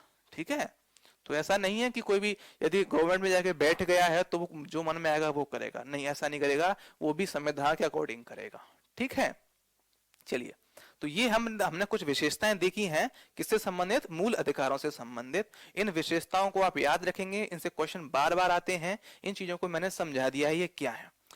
अभी तक हमने एक भी आर्टिकल नहीं पढ़ा है, अभी हम मूल अधिकारों को समझ ही रहे हैं कि वास्तव में ये है क्या चीज, कैसे आई हैं, क्या इनकी विशेषताएं हैं, क्यों लाए गए और इनका महत्व क्या है। ठीक है, देखते हैं आगे क्या है। मूल रूप से भारतीय संविधान द्वारा, चलिए ये मैं आपको एक्सप्लेन कर दूंगा, यहाँ पे ये दे दिया है, परंतु ये आगे हम और अच्छे तरीके से इसको समझने वाले हैं। ठीक है, मैं यहाँ पे आपको सब बता देता हूँ क्या है ये। देखिए, मूल अधिकार अब हम बात कर रहे हैं तो हम देखते ही हैं, अब तो सीधा हम अपने पार्ट पर आ रहे हैं। इनसे संबंधित जो संकल्पना है, जो कंसेप्ट है, वो हमने अभी समझा और देखते हैं क्या है। मैंने बताया कि भाग 3 में आर्टिकल नंबर 12 से लेकर 35 तक इनको डिस्क्राइब किया गया है। इन आर्टिकल्स को बांटे हैं तो ये आर्टिकल इस प्रकार से हैं। आर्टिकल 12 और 13 ये हमें अलग रूप में पढ़ने हैं। उसके बाद आर्टिकल नंबर 14 से लेकर आर्टिकल नंबर 32 तक हम एक अलग प्रकार से इनको पढ़ेंगे क्या है ये। और उसके बाद आर्टिकल नंबर 33, 34 और 35 इन्हें अलग ढंग से हमको पढ़ना है। ठीक, इन ये 12 आर्टिकल जो हैं वो हमने इस तरीके से हम इसको तोड़ सकते हैं, मतलब संविधान में इसी प्रकार से उनको बांटा भी गया है। आर्टिकल 12 और 13 जो होते हैं ये कुछ कंडीशंस को एक्सप्लेन कर रहे हैं, क्या चीज होती है। अभी हम देखेंगे आज हमें आर्टिकल 12 और 13 ही पढ़ना है, यही समझना है ये है क्या। ठीक, आर्टिकल 14 से 32 जो है ये राइट्स के बारे में एक्सप्लेन करती हैं। इसमें कुछ अधिकार दिए गए हैं, मैंने बताया ना कि मूल अधिकार में कुछ प्रावधान दिए गए हैं, कुछ अधिकार मेंशन है। तो आर्टिकल 14 से लेकर 32 तक अधिकार मेंशन है। ठीक है, कंडीशंस जो हैं वो 12 और 13 में दी गई हैं। 14 से लेकर आर्टिकल 32 तक राइट्स यानी अधिकारों के बारे में बताया गया, कौन कौन से अधिकार आपको मिलेंगे। और आर्टिकल 33, 34, 35 में बताया गया है कि कहाँ कहाँ पर इन चीजों पर रोक भी लगाई जा सकती है। ठीक है, ये मतलब एक तरीके से प्रतिबंध लगाने से संबंधित है कि कब और किस किन परिस्थितियों में प्रतिबंध लगाए जा सकते हैं। ठीक, इन राइट्स के साथ भी कुछ प्रतिबंध बताए गए हैं, कुछ आर्टिकल्स के साथ ही बता दिए हैं और कुछ अलग से बताए गए हैं। ठीक है, तो ये जो है इन पर रोक लगाने से संबंधित है। ये कुछ प्री कंडीशंस बताई हैं कि किस प्रकार से हम देख सकते हैं उनको। और आर्टिकल 14 से 32 जो है वो राइट्स के बारे में बता रहे हैं, अधिकारों के बारे में बता रहे हैं। ठीक है, अधिकार जो है, अगर मैं बात करूं 1950 जब संविधान का, अगर मैं मौलिक रूप से संविधान को देखूं तो 26 जनवरी 1950 को लागू हुआ था। उस समय पर 7 प्रकार के राइट्स थे, 7 टाइप्स ऑफ राइट्स जो हैं वो दिए गए थे। परंतु बाद में, अभी वर्तमान की बात मैं करूं प्रेजेंट में, तो प्रेजेंट में कितने प्रकार के अधिकार मुझे मिले हैं, 6 टाइप्स के मिले हैं। यानी कि जब हम अधिकार पढ़ेंगे तो उन्हें 6 प्रकार के भागों में बांट के देखेंगे। ठीक, तो काफी बड़ा एक टॉपिक है हमारे पास, इसमें कुछ क्लास 2-3 क्लासेस लग जाएंगी शायद समझाते समझाते। ठीक है, परंतु हमारा ये उद्देश्य है कि आपको ये एकदम क्रिस्टल क्लियर हो जाए कि ये वास्तव में है क्या चीज, क्योंकि क्वेश्चंस यहाँ से बहुत पूछे जाते हैं। आप ये समझ लीजिए कि 2 ही मेजर पोर्शन है हमारी पॉलिटी में, एक जब हम पार्लियामेंट पढ़ेंगे और दूसरा ये फंडामेंटल राइट्स। इन 2 पार्ट को हमें मेनली क्वेश्चन यहीं से उठते हैं, तो इसकी समझ बहुत अच्छी होनी चाहिए। बाकी जो है वो तो हम पढ़ना ही है हमें। ठीक, तो ये इस प्रकार से हम अपना जो जो पार्ट है हम खत्म करने जा रहे हैं, पार्ट 3। ठीक है,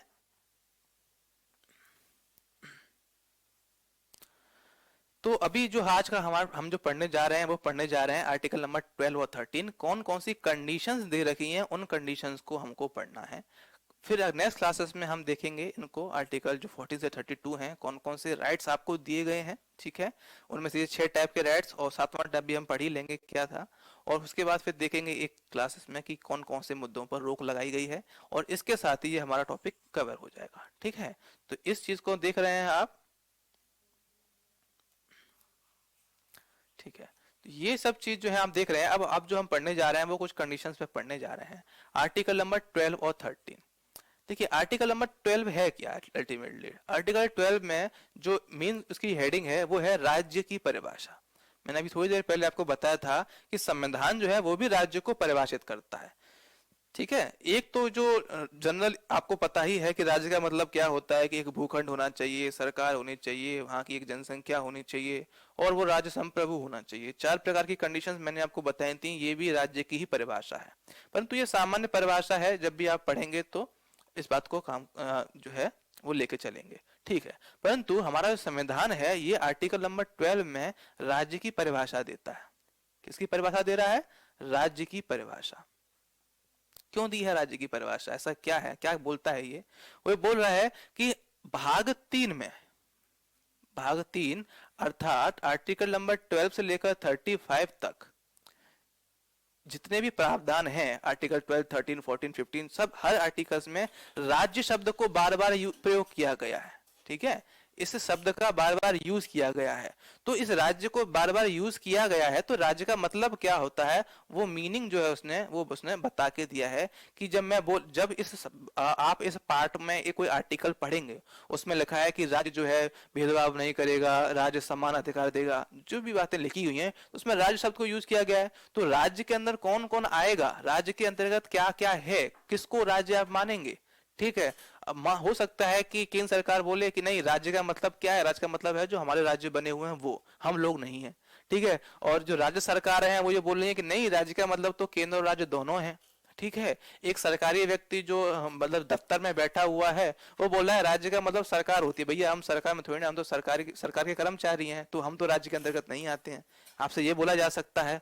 ठीक है। तो ये कंफ्यूजन रहेगा ना कि राज्य का मतलब क्या है। तो हमारे देश के जो संविधान निर्माता थे उन्होंने इस बात को समझा था कि पहले हमें राज्य जो कंसेप्ट है उसे क्लियर करना है। कि जब हम ये बोल रहे हैं कि आपको ये अधिकार राज्य के विरुद्ध प्राप्त हैं, तो राज्य क्या है, किन किन के विरुद्ध आपको ये अधिकार प्राप्त होंगे, वे कौन कौन से व्यक्ति हैं, कौन कौन से पद हैं, कौन कौन सी संस्थाएं हैं, कौन कौन से संगठन हैं जिनके विरुद्ध आपको ये अधिकार मिले हुए हैं। सबसे पहले तो ये आपको बताना बनता है ना, चाहे सी बात है। ठीक है, ये तो आपको समझना ही चाहिए। तो हम अपने आर्टिकल 2 में क्या देखेंगे, राज्य की परिभाषा देखेंगे। राज्य की परिभाषा क्यों दी गई है? राज्य की परिभाषा इसलिए दी गई है क्योंकि हमें यह पता होना चाहिए कि जिन अधिकारों को हम उपभोग करने जा रहे हैं, वो अधिकार किसके विरुद्ध हमें प्राप्त हैं। तो वो अधिकार राज्य के विरुद्ध प्राप्त हैं, और राज्य में कौन कौन आएगा ये है यहाँ पे क्लियर किया गया है। क्लियर है बात? ठीक है। तो हम देख रहे हैं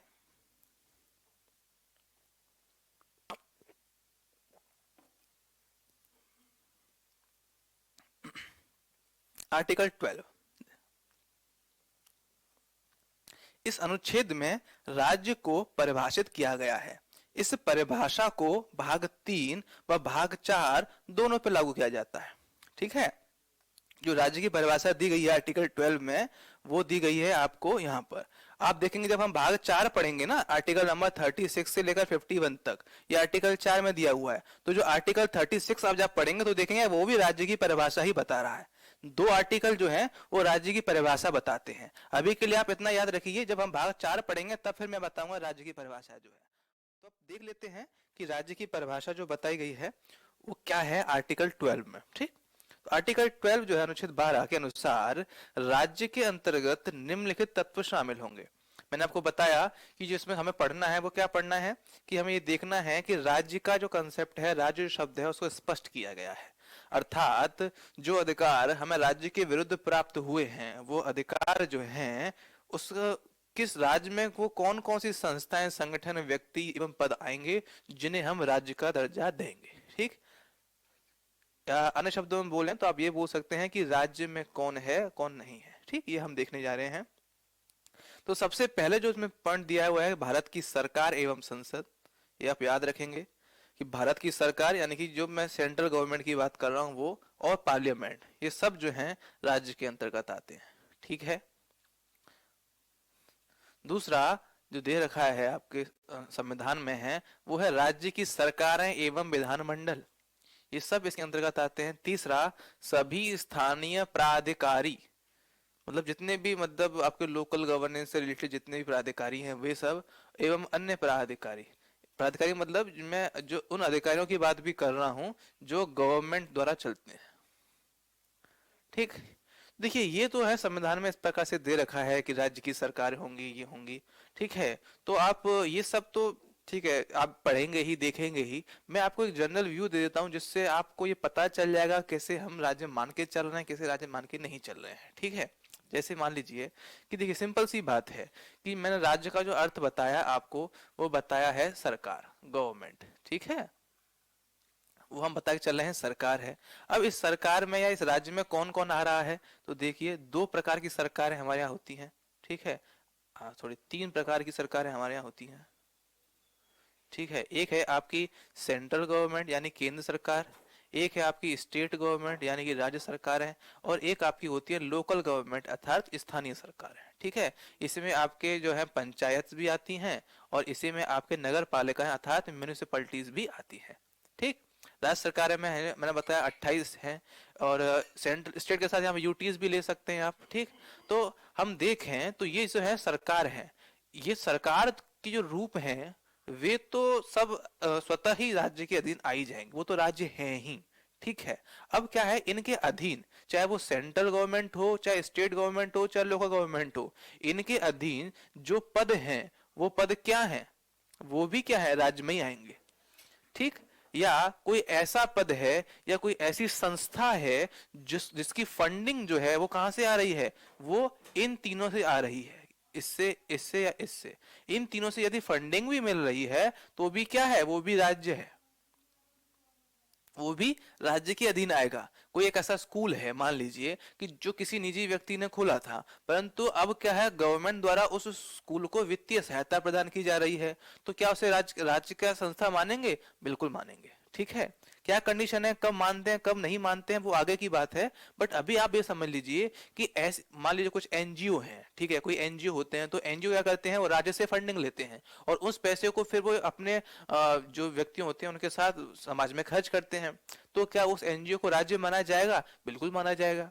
ठीक है, या कुछ ऐसे लोग हैं जो राज्य से क्या प्राप्त कर रहे हैं, कुछ शक्तियां, कुछ पावर्स प्राप्त कर रहे हैं, तो उसको राज्य मानेंगे, हाँ उनको भी मानेंगे।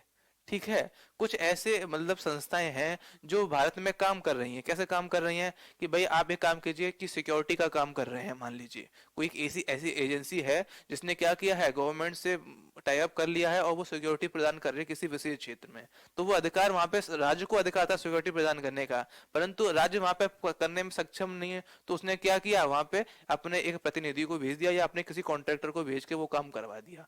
तो क्या उसको राज्य मानेंगे, मानेंगे। जैसे कुछ सर्वे होते हैं, तो इसमें क्या होता है, थर्ड पार्टी सर्वे करवाया जाता है, तो सर्वे करने का अधिकार उनको है। ठीक है, अब परंतु कोई तीसरी पार्टी बोल रही है नहीं सर्वे, हम तो प्राइवेट हैं, आप प्राइवेट नहीं है, सर्वे करने का था राज्य को था, और राज्य ने अपना जो काम है वो आपको सौंपा है, और इसके बदले में आपको पे भी करेगी। तो क्या आप, हाँ राज्य में आओगे, आप भी राज्य के अंतर्गत आ सकते हो। ठीक है, हालांकि ये मुद्दा जो है ना, बड़ा ही कॉम्प्लिकेटेड सा मुद्दा है। ठीक है, एक क्वेश्चन आपने बीसीसीआई पे सुना होगा, बीसीसीआई आप जानते हैं कि जो क्रिकेट हमारी काउंसिल है इंडिया की, वो है bureau of cricket control in India, इस करके उसका फुल फॉर्म है। तो बीसीसीआई जो है वो आप देख रहे हैं कि वो क्या है, क्या उसको राज्य माना जाए या नहीं माना जाए, इस पे विवाद रहता है। ठीक है, तो कुछ लोग बोलते हैं नहीं इसे राज्य मान लिया जाए, कुछ बोलते हैं कि नहीं माना जाए, सुप्रीम कोर्ट में भी काफी बार केस पहुंच गया है। तो क्या बीसीसीआई एक निजी संस्था है या सरकारी संस्था है, इस बात को जज किया जाता है। ठीक है, इस प्रकार से कई हैं, मदरसों के बारे में बात करते हैं, क्या मदरसे जो हैं वो राज्य हैं या नहीं है। ठीक है, तो उसकी बात की जाती है। ठीक है, तो ये जो चीजें हैं आप देख रहे हैं, सॉरी, तो आप देख रहे हैं कि राज्य का मतलब क्या है। ठीक है, इसमें देखिए तीनों चीजें आ जाएंगी, इसमें विधायिका भी आ जाएगी। ठीक है, विधायिका मतलब जो कानून बनाते हैं, सारे सांसद हैं, सारे एमपी एमएलए जो भी लोग हैं, वो सब क्या राज्य हैं, हाँ राज्य हैं। अगर मैं बोलूं कार्यपालिका, तो जितने भी कर्मचारी हैं, सरकारी कर्मचारी हैं जितने भी, ठीक है, चाहे वो राज्य सरकार के अधीन हो, केंद्र सरकार के अधीन हो, चाहे किसी भी ग्रेड के हो, ABCD किसी भी ग्रेड के हो, वे सब राज्य के अधीन हैं। ठीक है, वो जो है वो आपके इन अधिकारों को नहीं छीन सकते। इसी प्रकार से न्यायपालिका में कोर्ट की बात भी कर रहा हूं, तो कोर्ट भी आपके अधिकारों को नहीं छीन सकती, किसी को भी आपका अधिकार छीनने का अधिकार नहीं है, ये भी राज्य के अधीन है। ठीक है, तो केंद्र की सरकारें, संसद, राज्य की सरकारें, विधानमंडल, सभी स्थानीय प्राधिकारी, अन्य प्राधिकारी, जितने भी लोग हैं जो सरकार से जरा सा भी संबंधित हैं, उन सबको आप राज्य मानेंगे। और इन सभी संस्थाओं संगठन एवं पद जो हैं, इन सभी के विरुद्ध आपको आपके मौलिक अधिकारों का संरक्षण प्राप्त है। आपका भाग 3 का आर्टिकल 12 यह बोलता है, वो स्पष्ट करता है कि राज्य की का विस्तार कहां तक है मौलिक अधिकारों के संदर्भ में। ठीक, और यदि इनमें से कोई भी आपका उल्लंघन करता है, आपको अधिकार है, आप कोर्ट जा सकते हैं। क्लियर है बात? तो आप यह याद रखेंगे कि राज्य की परिभाषा क्या है, इसमें मैं आपको बता चुका हूं सारी चीजें यही है। कई कंपनियां हैं, जैसे देखिए LIC है, ONGC है, SBI है। इसमें क्या है, सरकार का जो पैसा लगा हुआ है, जो इनके 51% या 50% से अधिक शेयर जो हैं वो किसके पास है, गवर्नमेंट के पास हैं। तो ये गवर्नमेंट PSU हो गए, ठीक है। जो पब्लिक सेक्टर अंडरटेकिंग्स हैं वो सब क्या है, सरकारी PSU जो है वो भी राज्य के अधीन आ जाते हैं। ठीक है, LIC हुआ, ONGC हुआ, ये भी राज्य हैं। ये भी, इनके विरुद्ध भी आपको कोर्ट जाने का अधिकार है। क्यों? क्योंकि इनके जो अधिकांश शेयर है किसके पास है, राज्य के पास है। तो राज्य का फंडिंग पैसा लगा हुआ है यहाँ पर, तो ठीक है, हाँ भाई राज्य के अधीन हो। ठीक, तो यदि राज्य से जरा सा भी संबंध उनका आ जाता है, जहां पर राज्य की फंडिंग लगी हो, या राज्य उनको शक्तियां हस्तांतरित कर रही हो, या राज्य के कुछ कर्तव्य हस्तांतरित कर दिए गए हों, या वो सीधा सीधा राज्य के अधीन ही कार्य कर रहे हों, या खुद अपने आप में राज्य हों, तो ये सब जो है हमको राज्य ही मान के चलते हैं। क्लियर है बात? तो कभी क्वेश्चन ऐसे आ सकता है कि निम्नलिखित में से कौन सा राज्य है, कौन सा राज्य नहीं है। ठीक है, एक देखो क्वेश्चन मैं आपको दे रहा हूं कि बताइए निम्नलिखित में से कौन सा राज्य की परिभाषा के अंतर्गत नहीं आता है। आपको 4 ऑप्शन दे रखे हैं, ठीक है। उसमें वो ऑप्शन आपको दे देगा कि ONGC, SBI, RBI और रिलायंस इंडिया। तो बताइए कौन सा राज्य नहीं है। तो रिलायंस इंडिया है, वो राज्य नहीं हो सकता, वो तो एक प्राइवेट कंपनी है। ठीक है, पर हाँ, RBI राज्य है, SBI राज्य है, ठीक है, ONGC राज्य है। समझ रहे हैं बात को? इस प्रकार से क्वेश्चंस आपको पूछे जा सकते हैं, इसलिए कंसेप्ट आपको पता होना चाहिए। ठीक है, कि यदि राज्य से, या तो राज्य के अधीन हो, या स्वयं राज्य हो, या फिर राज्य से फंडिंग मिल रही है, राज्य की शक्तियों का काम कर रहा है, या राज्य के कर्तव्यों को निर्वहन में सहयोग कर रहा है, सभी जो है राज्य के अंतर्गत आ जाएंगे। क्लियर है बात? याद रहेंगे चीजें। तो आर्टिकल 12 जो है वो राज्य की परिभाषा बताता है। आर्टिकल 12 के अनुसार राज्य क्या है, उसका विस्तार क्या है, वो मैंने आपको बता दिया। ठीक, चलिए अब हम जो देखने जा रहे हैं वो है आर्टिकल नंबर 13 कि आर्टिकल नंबर 13 क्या है। ठीक, अब इसको देखते हैं कि क्या कह रहा है। देख लेते हैं कि मूल अधिकारों से असंगत या उनका अल्पीकरण करने वाली विधियों के बारे में प्रावधान। ठीक है, आर्टिकल 13 क्या बोल रहा है? आर्टिकल 13 बोल रहा है कि जो मूल अधिकार हैं उनसे संबंधित कोई कानून बनाया जाता है। कानून कौन बनाता है? संसद बनाती है। मैंने बताया कि लोकसभा से कोई पारित होगा बिल, फिर उसको राज्यसभा से पारित किया जा रहा है, और उसके बाद हमने क्या किया, इससे प्रेसिडेंट के साइन करवा लिए, तो वो क्या बन जाएगा, कानून बन जाएगा। ठीक है, आप सब मैंने आपको बताया है। तो अब ये बताया गया है कि भाई मूल अधिकार तो जो है उनको तो गारंटी मिल रही है, बताया ना आपको कि उनके लिए तो क्या है, गारंटी दी गई है। तो वो क्या है, वो गारंटी है क्या, वो गारंटी मिलती कहां से है? तो आर्टिकल जो 13 है वही उस गारंटी को बता रहा है कि किस प्रकार से संरक्षण प्रदान किया गया है मौलिक अधिकारों को, या भाग 3 को। संरक्षण कैसा है, संरक्षण किससे दिया जाएगा? क्योंकि अधिकार राज्य के विरुद्ध है, तो किससे दिया जाएगा? राज्य से संरक्षण दिया जाएगा। किससे दिया जाएगा? राज्य से संरक्षण दिया गया है आर्टिकल 13 में। और इसमें कहा गया है कि कोई भी ऐसा कानून बनाया जाए, कोई ऐसा कानून, राज्य क्या करता है, कानून बनाता है। यदि विधानमंडल है तो वो राज्य स्तर पे, यानी कि जो हमारे उत्तर प्रदेश है, MP है, केरल है, इनके स्तर पे कानून बनाते हैं। ठीक है, केंद्र सरकार की बात करें तो संसद में कानून बनते हैं। ठीक है, तो जो कानून बनाए जा रहे हैं, जो नीतियां बनाई जा रही हैं, जो पॉलिसीज, जो भी स्कीम चलाई जा रही हैं, उनमें सबसे क्या देखा जा रहा है कि राज्य जो कानून बना रहा है वो कानून ऐसा नहीं होना चाहिए कि किसी भी फंडामेंटल राइट्स का उल्लंघन करे। उल्लंघन 2 प्रकार से कर रहा है, एक तो उसे शून्य ही कर रहा है, शून्य मतलब एकदम खत्म कर दिया, और दूसरा वो बोल रहा है अल्पीकरण, यानी पूरा खत्म नहीं किया है परंतु उसका जो विस्तार है, उसकी जो सीमा है उनको रोक दिया है। ठीक है, तो या तो शून्य करे कोई ऐसा कानून, या उनका अल्पीकरण करे। यदि ऐसा कोई कानून बनाया जाता है तो वो कानून क्या हो जाएगा, वो कानून हो जाएगा जीरो, मतलब उसको जीरो यानी उसको नल एंड वॉइड बता दिया जाएगा, वो उस कानून को समाप्त माना जाएगा। तो यही बात यहां बोली जा रही है कि मूल अधिकारों से असंगत, असंगत यहाँ शून्य का असंगत कर सकते हैं, यानी पूरी तरीके से उससे असंगत ही है, मिल ही नहीं रहा उसमें। ठीक है, तो मूल अधिकारों से असंगत या उनका अल्पीकरण, उनको कम करने वाली विधियों के बारे में प्रावधान दिया गया है कि वो क्या है। आर्टिकल 13 जो है इसके बारे में बताता है। ठीक है, तो ये चीज जो है आपको देखनी है, क्या है थोड़ा सा देख लेते हैं।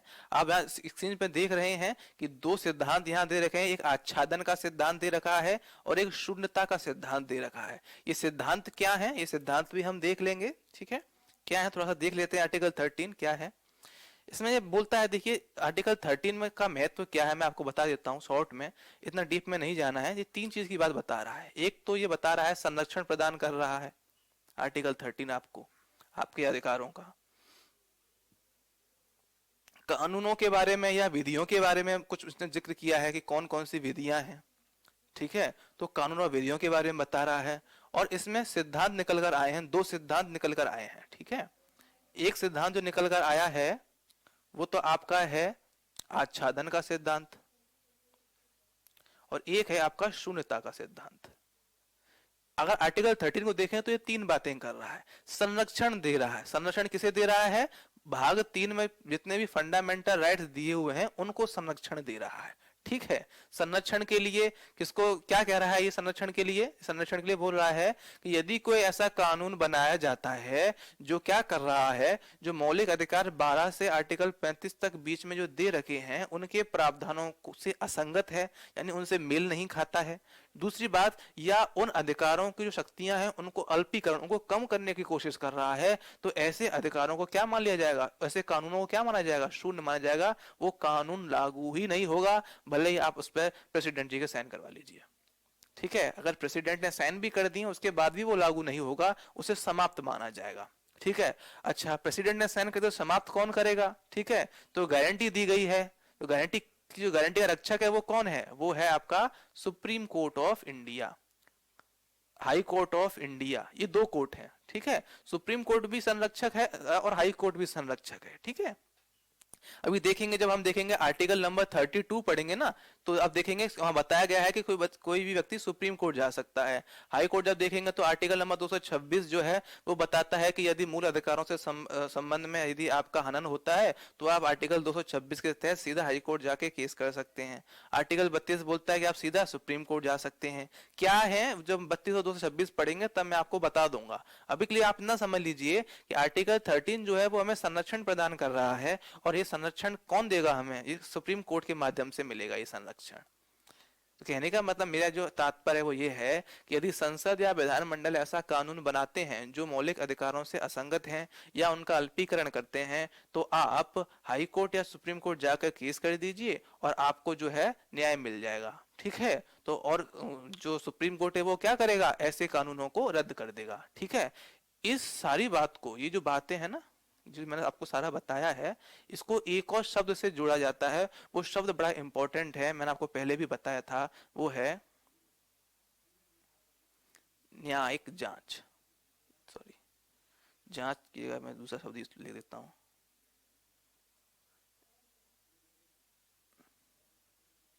न्यायिक परीक्षण लिख सकते हैं आप इसे।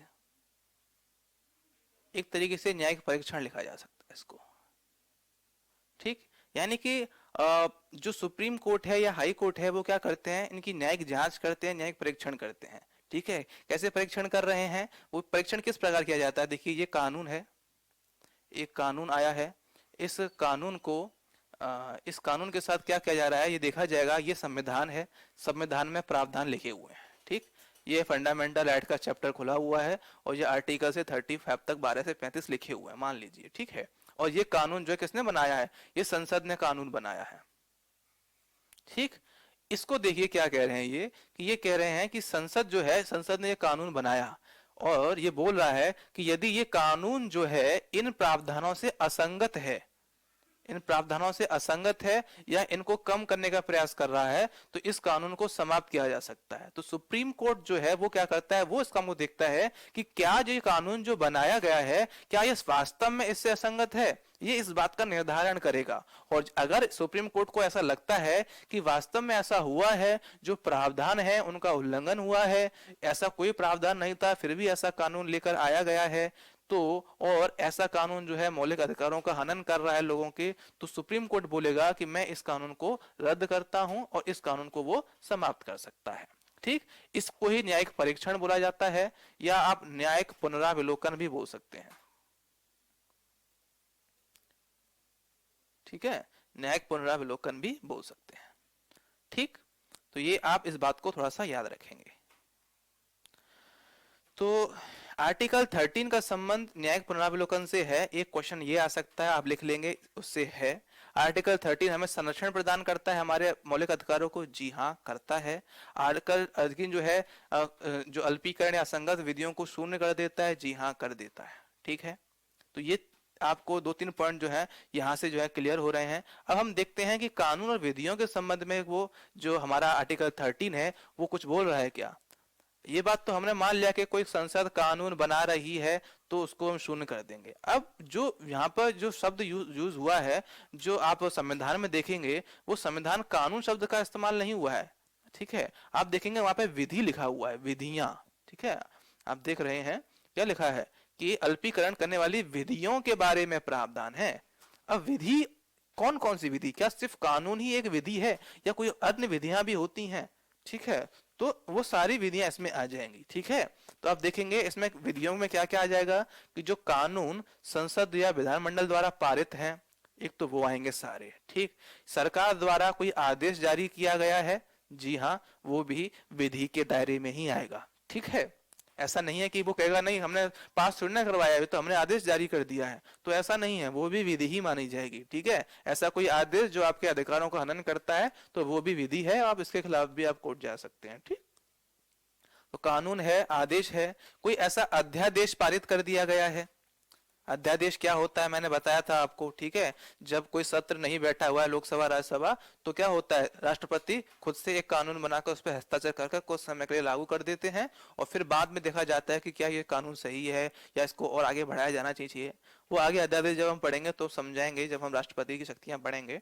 अभी अध्यादेश का मतलब समझ लीजिए कि यदि अध्यादेश भी है तो भी क्या मानेंगे हम, उससे कानून ही मानेंगे। ठीक, कभी कभी क्या होता है कि संसद में जो कुछ नियम होते हैं, नियम कानून जो नियम के अकॉर्डिंग काम चलते हैं, कि वो कानून नहीं है, आदेश नहीं है, अध्यादेश नहीं है, परंतु एक ऐसा नियम बना दिया है हमने। ठीक है, नियम भी कहीं ना कहीं सरकारी आदेश से ही चलते हैं वैसे तो।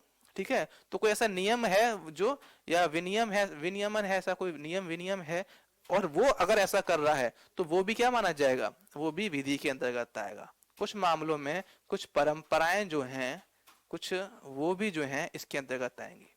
ठीक है, कभी कभी क्या होता है कि सरकार कुछ ऐसे काम कर रही है जो एक परंपरा के आधार पर चल रहे हैं। कभी ऐसा कोई कानून नहीं है, कोई आदेश नहीं आया, कोई अध्यादेश नहीं है, संविधान में कहीं नहीं लिखा है, पर क्योंकि हम हमेशा से करते आ रहे थे तो वो चलता आ रहा है, और कभी किसी का उस चीज पर ध्यान नहीं गया कि ये तो हमारे जो उल्लंघन हो रहा है। ठीक है, तो उन परंपराओं को भी कहा गया है कि नहीं ये गलत है। ठीक है, आप परंपराओं के अगेंस्ट भी जा सकते हैं। ठीक है, जैसे आप देख रहे हैं कि जो सबरीमाला मंदिर का जो मुद्दा है, ठीक है, तो वहां पे अभी देख रहे हैं कि महिलाएं जो हैं प्रवेश का अधिकार मांग रही हैं। तो ये परंपरा चली आ रही थी इतने दिनों से, किसी का ध्यान नहीं गया, और ध्यान गया भी तो इतने बड़े जोर शोर से उसे उठाया नहीं गया। पर जब उठाया गया तो उनके पक्ष में निर्णय आया, और सुप्रीम कोर्ट ने ये कहा कि हाँ वास्तव में ये जो है मौलिक अधिकार का उल्लंघन है, महिलाओं को भी प्रवेश करने की अनुमति होनी चाहिए। समझ रहे हैं बात को। तो कुछ ये जो जो जो आपके सामने बात बताई जा रही हैं, ये सब जो है विधियों के अंतर्गत आएंगी। तो आप यहाँ पे विधि के संबंध में देख लेंगे कि विधियों में किस किस को रखा गया है। ठीक है, एक और शब्द यहाँ आता है, वो है प्रत्यायोजित विधान।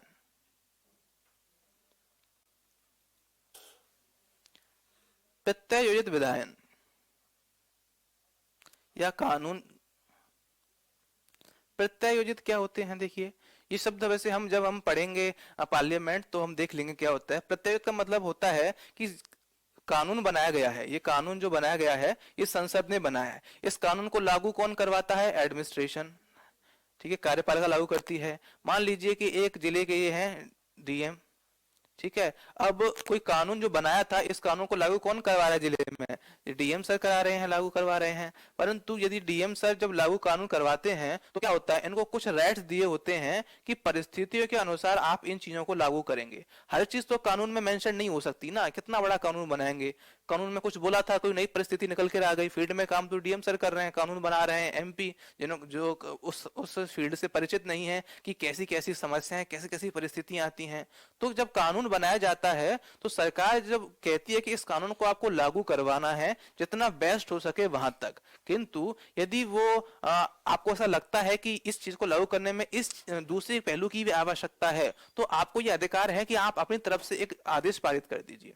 जैसे सबसे अच्छा एग्जांपल क्या होता है, ठीक है, ये आदेश दिया जाता है कि आपको स्वास्थ्य जो है वो मेंटेन करना है, डीएम सर को ये कहा गया है। ठीक है, डीएम सर जो है जिले में जो बच्चे हैं उनके कल्याण के लिए, महिलाओं के कल्याण के लिए और अन्य लोगों के स्वास्थ्य को चिंता जो है वो करते हैं, और जो है हॉस्पिटल्स हैं, डॉक्टर्स हैं, मेडिकल फैसिलिटी हैं, वो सब प्रोवाइड करा रहे हैं।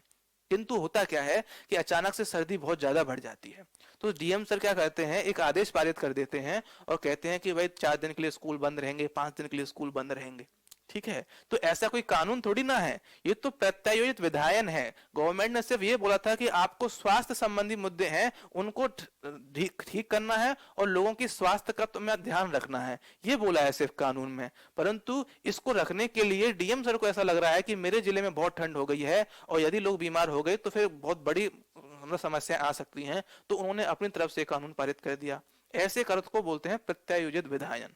प्रत्यायोजित मतलब किसी व्यक्ति को दे दिए गए हैं। ठीक है, तो ऐसा भी कोई अगर अधिकार है और आपको ऐसा लगता है कि नहीं ये तो हमारे मौलिक अधिकार का उल्लंघन है, तो ठीक है, आप इसके विरुद्ध भी वहां जा सकते हैं। ये कुछ कंडीशंस हैं, ये नाम आपको याद होने चाहिए। क्वेश्चन पूछा जाए कि विधियों के अंतर्गत क्या आता है, तो आप बताएंगे ये सारी चीजें विधियों के अंतर्गत आती हैं। यहाँ पे आप कंफ्यूज हो सकते हैं, क्या परंपराएं जो होती हैं वो भी विधि होती हैं? तो हाँ, वो विधि होती हैं। ठीक है, कुछ रूढ़ियां होती हैं, वो भी विधि हैं। ये सब आपको देख सकते हैं, यहाँ पे दे रखा है। ठीक है, चलिए उसके बाद देख रहे हैं कुछ सिद्धांत इस आर्टिकल में। भारत जो आर्टिकल आपका 13 है, इसमें कुछ सिद्धांत दे रखे हैं। इन सिद्धांतों के बारे में हम देख लेते हैं क्या सिद्धांत हैं। 2 सिद्धांत यहाँ पे मुख्य हैं। ये सिद्धांत आपको देखिए दे नहीं रखे हैं, संविधान में नहीं दे रखे हैं, परंतु सुप्रीम कोर्ट ने अपने जो विभिन्न निर्णय हैं उनमें इस प्रकार के सिद्धांतों का जिक्र किया है। तो ये सिद्धांत क्या है, आच्छादन का सिद्धांत क्या है और कब लागू किया जाता है, और शून्यता का सिद्धांत क्या है, उसे कब लागू किया जाता है, तो ये बात बताए जाएंगे। ठीक है, चलिए देखिए क्या है आच्छादन और क्या है शून्यता। आप जानते हैं आच्छादन का मतलब क्या होता है कि एक ये कोई चीज है, इसको कोई चीज आके क्या कर ले, कवर कर ले, और इस चीज को ढक दे इसके ऊपर, तो ये क्या होगा, इसने इसको आच्छादित कर लिया, कवर कर लिया। ठीक है, नाम से समझ में आ रहा है ना। आच्छादन का सिद्धांत क्या होगा, किसी चीज को कवर किया जा रहा है। पहले कोई चीज दिख रही थी, मान लीजिए कि आपके सामने मेरा चेहरा नजर आ रहा है, परंतु मेरे चेहरे को किसी पर्दे से ढक दिया जाए, तो आच्छादित कर दिया जाए, तो फिर आपको वो पर्दा नजर आएगा, मेरा चेहरा नजर नहीं आएगा। ये तो होता है आच्छादन। तो आच्छादन का सिद्धांत कुछ ऐसा ही है। कुछ कानून जो है पहले से बने हुए थे, कुछ जो कानून है पहले से बने हुए थे। ऐसा तो नहीं है कि 1950 के बाद ही सारे कानून बन रहे हैं, ऐसा है क्या? नहीं है। कुछ कानून जो है 1947 से पहले भी बने हुए थे। ठीक, अब क्या हुआ है, ये 1947 से पहले कानून बना हुआ है। ठीक है, अब 1950 में हमने क्या किया, संविधान लागू किया, और संविधान में हमने क्या दे दिया, फंडामेंटल राइट्स दे दिए। अब मान लीजिए कि ये जहां पे कानून था जिसमें लिखा गया था कि आप पूरे देश में कहीं नहीं घूम सकते, आपको घूमने के लिए प्रत्येक राज्य से अनुमति लेनी होगी। मान लीजिए ऐसा कोई कानून था, ऐसा कोई कानून था नहीं, मान लेते हैं थोड़ी देर के लिए। परंतु फंडामेंटल राइट जो हमने बाद में लागू किए हैं, इसमें हमने बोल दिया है कि सभी जो है वो फ्री घूमेंगे, पूरे भारत में फ्री घूमने का अधिकार होगा, कोई प्रतिबंध नहीं है। तो ऐसी स्थिति में अब क्या करें, ये तो बाद में लागू हुआ है फंडामेंटल राइट्स, और 1947 से पहले जो कानून था वो इसके अगेंस्ट में था। ठीक है, तो इस प्रकार के कुछ केसेस सुप्रीम कोर्ट के सामने तुरंत संविधान लागू होने के बाद आने शुरू हो गए थे। उसमें ये बोला जा रहा था कि देखिए जो जब गवर्नमेंट काम कर रही थी तो गवर्नमेंट अपने जो पुराने कानून है इसके अकॉर्डिंग काम कर रही थी, पुराने कानून के अकॉर्डिंग काम कर रही थी, और उन्होंने क्या किया, मान लीजिए कि कुछ लोगों के घूमने फिरने पर रोक लगा दी। कि आप नहीं घूम सकते हैं। क्यों? वो फलाना कानून है आपका 1930 का, 35 का, 40 का, इसके तहत आपको घूमने का अधिकार नहीं है। व्यक्ति बोल रहा है कि पर जो बाद में जो फंडामेंटल राइट्स आए हैं वो तो मुझे फ्री घूमने का अधिकार दे रहे हैं। तो सरकार बोलती है कि वो तो पहले पहले जो ये तो बाद में आया है ना, पहले तो कानून बन चुका है। तो ये अब तो जो क्लियरिटी नहीं आ रही है कि भाई हुआ क्या। तो सुप्रीम कोर्ट ने क्या दिया? आच्छादन का सिद्धांत दे दिया।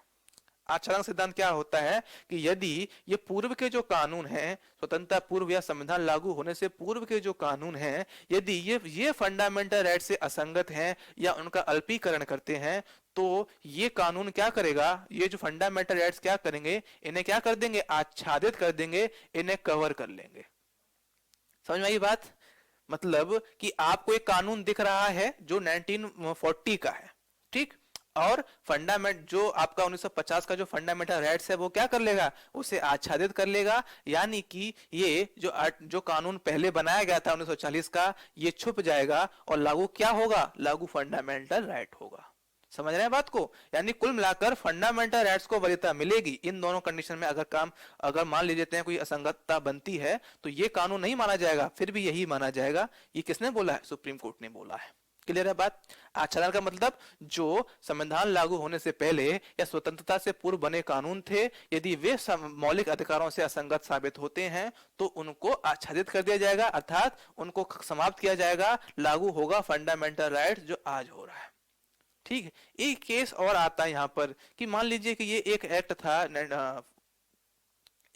मान लीजिए 1940 का है, और इसमें 25 प्रावधान दे रखे हैं, जिसमें से 4 प्रावधान जो हैं वो असंगत हैं, और इन 4 और जो बाकी के जो 2 प्रावधान हैं, इनकी जो आधी आधी लाइनें हैं, ठीक है, आधी लाइन जो है वही असंगत है। तो क्या हम पूरे एक्ट को खत्म कर दें? ये तो कोई बात हुई नहीं ना। ठीक, ये तो कोई बात नहीं हुई। क्या पूरे एक्ट को खत्म कर दें? ठीक है। तो सुप्रीम कोर्ट ने यह भी बोला है कि आच्छादन तो होगा, पर आच्छादन उसी सीमा तक होगा जिस सीमा तक वो क्या है? असंगत है। ठीक है। यानी कि यदि 25 प्रावधानों में से 4 असंगत हैं तो इन चारों को ही आच्छादित किया जाएगा, और इन 2 प्रावधानों की यदि आधी लाइनें जो हैं वो सही हैं और आधी लाइनें जो है वो असंगत हैं, तो आधी लाइन जो है, जो आधे प्रावधान है, उसी को हम क्या करेंगे? कवर करेंगे, और बाकी चीज जो है वो लागू रहेंगी। क्लियर है बात? तो पूरा कानून समाप्त नहीं होता है, जिस सीमा तक वो असंगत होता है उसी सीमा तक उसको खत्म किया जाता है। ठीक। तो आच्छादन का सिद्धांत लागू होता है संविधान लागू होने से या स्वतंत्रता से पहले बनाए गए कानून पर। अब जो बाद के जो कानून है, 1950 के बाद के जो कानून है या 47 के बाद के जो कानून है, 47 नहीं 50 रखिए, 50 के बाद के जो कानून है उन पर शून्यता का सिद्धांत लागू होता है। ठीक है। क्योंकि ये तो अब आ रहे हैं तो इसको आच्छादित करने की जरूरत है नहीं। अगर ये पहले से होते तो इन्हें कवर करते ना, पहले से तो कोई है ही नहीं, एक नया चीज आई है तो इससे तो हम शून्य कर सकते हैं। मान लीजिए कि ये एक चीज थी, ये पहले से है, और मैं अब एक नई चीज लेकर आ रहा हूं तो मैं इसको ऐसे ढक सकता हूं, ये मैंने इसको ढक दिया इतना। ठीक, ये तो आच्छादित हो गया। ठीक है, जनरल रीजनिंग है। और ये जो एक चीज है जो पहले से नहीं है, तो अब ये एकदम खाली पड़ी हुई है, अब मुझे एक नया कानून लेकर आना है, तो उसके लिए मैं क्या करूंगा? मैं ये चीज लेकर आ जाऊंगा सीधा। अब यहाँ पे आच्छादन की आवश्यकता तो है ही नहीं। ठीक है। परंतु यदि ये असंगत है तो मैं क्या कर दूंगा? इसे शून्य करूंगा। शून्य करने के लिए मुझे क्या करना होगा? इसके इतने प्रावधानों को हटा दिया, लो सब हो गया शून्य। ठीक है। क्या यहाँ पर शून्य है? कुछ है थोड़ी ना। परंतु यहाँ पे क्या था? यहाँ पे तो वो आच्छादन करना पड़ा, शून्य नहीं हुआ, हमें ढकना पड़ा उस चीज को, क्योंकि वो पहले से ही था। क्लियर है? तो ये थोड़ी सी छोटी सी बातें हैं कि आच्छादन का सिद्धांत क्या होता है, शून्यता का सिद्धांत क्या होता है।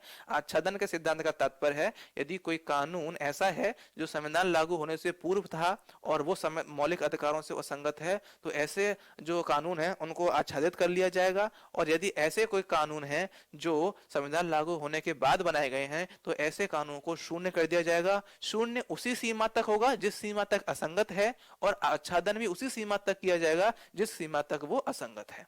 पूरे कानून को ना आच्छादित किया जाता है ना ही शून्य किया जाता है। क्लियर है बात? आर्टिकल 13 समझ में आया? ठीक है।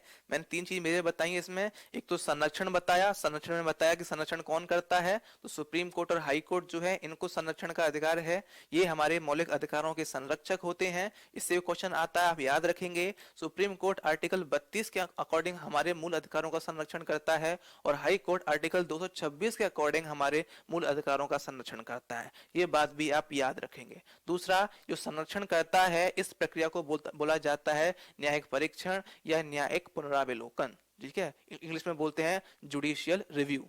ठीक है, तो ये काम जो है इस प्रक्रिया के माध्यम से किया जाता है।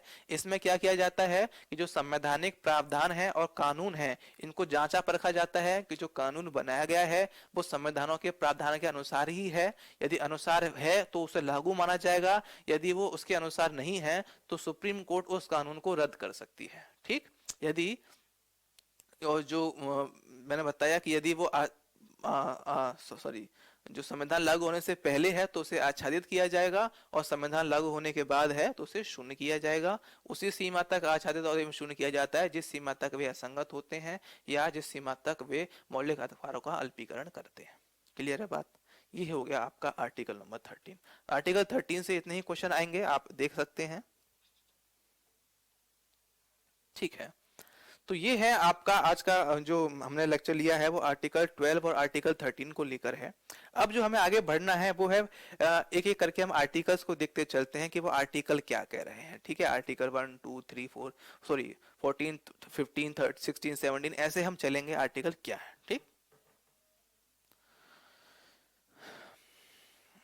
इससे पहले आप थोड़ा सा, जैसे मैं बता रहा था, अब इस चीज को थोड़ा देख लीजिए।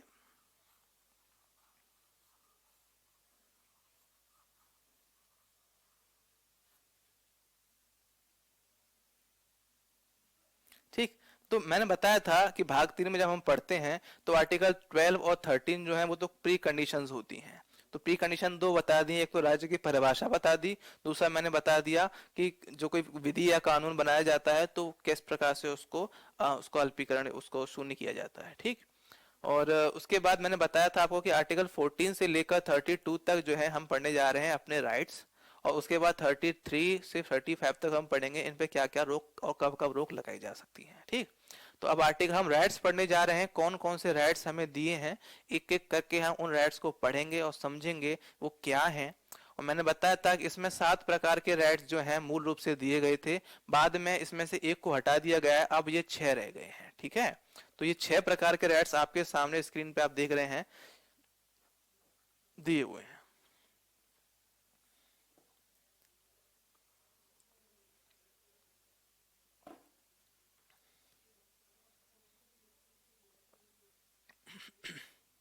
ठीक, तो देखिए, अनुच्छेद 14 से लेकर 18 तक जो अधिकार आप पढ़ने जाएंगे वे हैं समानता का अधिकार। यानी कुछ ऐसे प्रावधान है, कुछ ऐसे अधिकार दिए हैं जो हमारे समाज में व्यक्तियों में समानता स्थापित करने के लिए लागू किए गए हैं। प्रत्येक व्यक्ति समान है, आपको समान अवसर मिलेगा, कानून सबके लिए बराबर होगा, आप किसी को नीचा नहीं दिखा सकते, किसी को अछूत साबित नहीं कर सकते। कोई व्यक्ति जो है ऐसा नहीं है कि बड़े तमगे लगा के घूम रहा है, राजा महाराजा बन के घूम रहा है, सब उसको राजा राजा कह रहे हैं, उसके सामने गुलामी उसकी झेलने के लिए तैयार हैं, तो ऐसा नहीं है। तो इस प्रकार के कुछ प्रावधान हैं, आप आर्टिकल 14 से 18 तक पढ़ेंगे। टोटल कितने हैं? 5 आर्टिकल हो गए, 14 15 16 17 और 18। ये क्वेश्चन भी आ जाता है कि समानता का अधिकार में कितने आर्टिकल हैं, तो 5 आर्टिकल हैं। कहां से कहां तक है? आर्टिकल 14 से लेके आर्टिकल 18 तक है।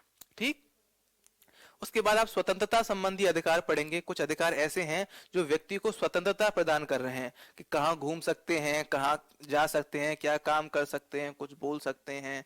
ठीक है, इस प्रकार के जो अधिकार हैं वो हैं। फिर ऐसा नहीं कि कोई भी आपको पकड़ के जेल में डाल दे, गिरफ्तार कर ले, तो अगर गिरफ्तार भी कर लिया तो आपको क्या क्या अधिकार दिए जाएंगे। ठीक है, कि आपको मजिस्ट्रेट के सामने पेश करना है, आपको वकील भी देना पड़ेगा। ऐसे तो सरकार मन मर्जी किसी को भी उठा के डाल दे, तो ऐसे आपको कारण बताना पड़ेगा कि आपको इसलिए गिरफ्तार किया गया है। ठीक है, तो आर्टिकल 19 से लेकर 22 टोटल ये 4 आर्टिकल हैं। इन 4 आर्टिकल्स में क्या बताया है? स्वतंत्रता संबंधी अधिकारों का जिक्र किया गया है। ये भी आप याद रखेंगे, ये सब फैक्ट है, देखिए पूरा फैक्ट है, आपको ये टेबल याद होनी चाहिए, है ना। उसके बाद शोषण के विरुद्ध अधिकार, कोई भी एक व्यक्ति दूसरे व्यक्ति का शोषण ना करे, इसके लिए दो आर्टिकल दे रखे हैं, आर्टिकल 23 और आर्टिकल 24। इसमें दो आर्टिकल्स हैं, ठीक है।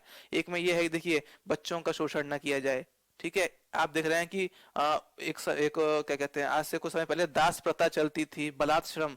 बलात् श्रम जानते हैं आपकी, बंधुआ मजदूरी जिसे बोलते हैं। तो बंधुआ मजदूरी जो है, उस प्रकार के प्रावधान नहीं होने चाहिए हमारे देश में, कि आप किसी से काम करवा लेते हैं और पैसा दे नहीं रहे हैं उसे, ठीक है। क्यों नहीं दे रहे हैं? कि कभी उसके माता पिता दादा दादी ने कोई कर्ज लिया था, अब वो चुका नहीं पाए, तो अब आप हमारे यहाँ गुलामी करेंगे, ठीक है।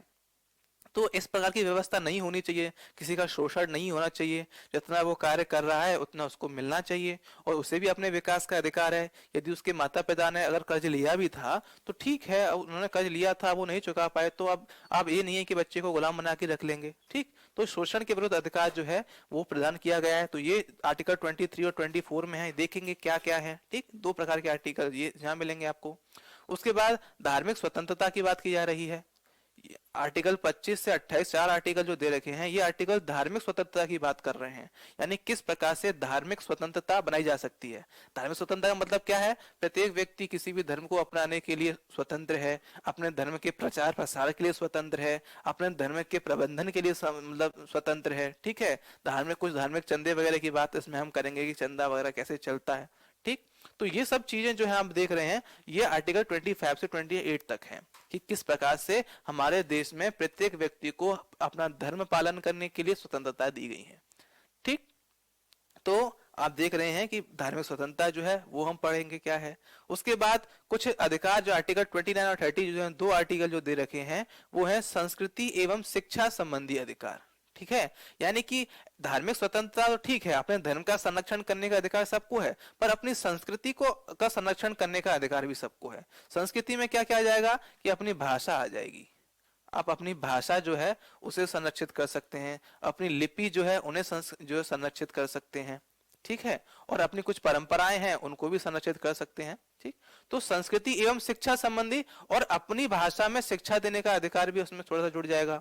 कुछ लोग क्या करते हैं, धार्मिक शिक्षा प्रदान करते हैं, जैसे मदरसा आप देख रहे होंगे, गुरुकुल पद्धति है, तो वो धार्मिक शिक्षा भी प्रदान करते हैं। तो अल्टीमेटली वो यहाँ से मिल रहा है एक तरीके से। ये जो संस्कृति एवं शिक्षा संबंधी अधिकार है, इसे एक और वर्ड से देखा जाता है, आप इसको लिख लीजिए, अल्पसंख्यकों से संबंधित अधिकार। किससे संबंधित अधिकार हैं ये? अल्पसंख्यकों से संबंधित अधिकार हैं। क्वेश्चन ये भी आता है कि ये संस्कृति एवं शिक्षा संबंधी अधिकार जो हैं, कि आप अपनी संस्कृति का संरक्षण करें, आप अपनी भाषा में अपनी जो शिक्षा प्रदान कर रहे हैं, अपने धर्म में शिक्षा जो प्रदान कर रहे हैं, ठीक है। तो ये सब जो अधिकार हैं अल्पसंख्यकों को प्रदान किए गए हैं, ठीक है। क्योंकि देखिए, जो बहुसंख्यक समाज है हमारे देश में, बहुसंख्यक समाज जो है वो अल्टीमेटली आप जानते हैं हिंदू धर्म को फॉलो करता है। और भाषा में देखा जाए तो हिंदी भाषी जो राज्य हैं वो देखिए आप ज्यादा हैं, बहुसंख्यक हैं, ठीक है। तो इनके तो सब संस्कृति जो है वो फल फूल रही है, ठीक है। परंतु कुछ ऐसी भाषाएं भी हैं जो कि मात्र कुछ हजार लोग ही बोल रहे हैं, 20,000 10,000 लोग ही बोलते हैं। तो उनको अधिकार होना चाहिए कि वे अपनी संस्कृति का संरक्षण कर सकें, ठीक है। कुछ ऐसे धर्म है, जैसे पारसी धर्म की बात कर रहे हैं, तो उनकी संख्या कुछ लाख तक ही सीमित रह गई है। तो अब उनको अधिकार होना चाहिए कि मतलब हम अपने धार्मिक जो संरक्षण है, अपनी संस्कृति जो है उसका संरक्षण कर सकें। तो इनको अल्पसंख्यकों से संबंधित अधिकार भी बोला जाता है, ठीक है। क्या है देखेंगे जब 29 और 30 पढ़ेंगे तब, ठीक है। अब 30 के बाद आर्टिकल 31 आएगा और 32 ये है, जो मैंने आपको बताया कि स्टार्टिंग में कितने मतलब राइट्स थे, 7 राइट्स थे। यहाँ देखिए 7 राइट मैंने आपको बताए थे, जो कि जब संविधान लागू किया गया था तब थे, परंतु वर्तमान में कितने हैं? 6। तो 6 आपके सामने हैं। जो 7वां है वो आर्टिकल 31 था। क्या है 31 आर्टिकल? मैं अभी बताता हूँ, पहले आप आर्टिकल 32 को समझ लीजिए, जो 6वां है और अभी वर्तमान में अभी लागू होता है, ठीक। तो जो 32 है इसमें एक ही आर्टिकल है और वो है संवैधानिक उपचारों का अधिकार। उपचार का अधिकार मतलब ये है, मैंने बताया अभी जब मैं आपको आर्टिकल 13 बता रहा था, तब मैंने बताया कि यदि आपके जो मौलिक अधिकार हैं उनका उल्लंघन होता है तो आप आर्टिकल 32 के तहत सीधा सुप्रीम कोर्ट जाएंगे और वहां भी जाके कहेंगे कि भाई आपको ये अधिकार था कि आप मेरे जो जो मौलिक अधिकार है उनका संरक्षण कर रहे हैं। तुम कौन कर रहा है? सुप्रीम कोर्ट कर रहा है। और किस आर्टिकल की मदद से कर रहा है? आर्टिकल 32 की मदद से कर रहा है। मैंने अभी थोड़ी देर पहले ही बताया था। तो आर्टिकल 32 में संवैधानिक उपचार बताए गए हैं, किस प्रकार से उपचार किया जाएगा यदि राज्य जो है वो आपके अधिकारों का उल्लंघन करता है। और कौन करेगा? सुप्रीम कोर्ट करेगा। तो हम आर्टिकल 32 में देखेंगे क्या है। ठीक, तो इस प्रकार से आपके पास ये 6 आर्टिकल जो हैं, समानता का अधिकार, स्वतंत्रता का अधिकार, शोषण के विरुद्ध अधिकार, धार्मिक स्वतंत्रता का अधिकार, संस्कृति एवं शिक्षा संबंधी संरक्षण का अधिकार और संवैधानिक उपचारों का अधिकार, ये 6 प्रकार के जो अधिकार हैं, मौलिक अधिकार आपको प्राप्त हैं। इन आर्टिकल्स को याद रखना है, कहां से कहां तक आर्टिकल जो है संबंधित हैं। आर्टिकल्स यहाँ पे जो इंपॉर्टेंट आर्टिकल्स है मैं सारे बताते हुए चल रहा हूं, जो काम के नहीं है मैं मना कर दूंगा कि ये किसी काम के नहीं है। ठीक है, अल्टीमेटली भाग 3 और 4 काफी इंपॉर्टेंट है, तो ये आर्टिकल बहुत इंपॉर्टेंट हो जाते हैं। कोई भी आर्टिकल आपसे उठा के पूछा जा सकता है, तो ये आर्टिकल्स तो हमें पूरे पढ़ने ही है। 51 तक तो सारे आर्टिकल्स हो ही जाएंगे हमारे। ठीक है, तो ये आप देख रहे हैं, ये इस प्रकार के 6 अधिकार हैं। जो 7वां अधिकार है 31, इसको आप लिख लेंगे। ये 7वां जो अधिकार है ये संपत्ति संबंधी अधिकार है। कैसा अधिकार है? संपत्ति संबंधी अधिकार। ये अधिकार हटा दिया गया, कहां गया, इसके क्या हो रहा है वर्तमान में, वो हम देखेंगे अभी। पर आप आर्टिकल 31 के बारे में अभी इतना याद रखिए कि यह संपत्ति संबंधी अधिकार था।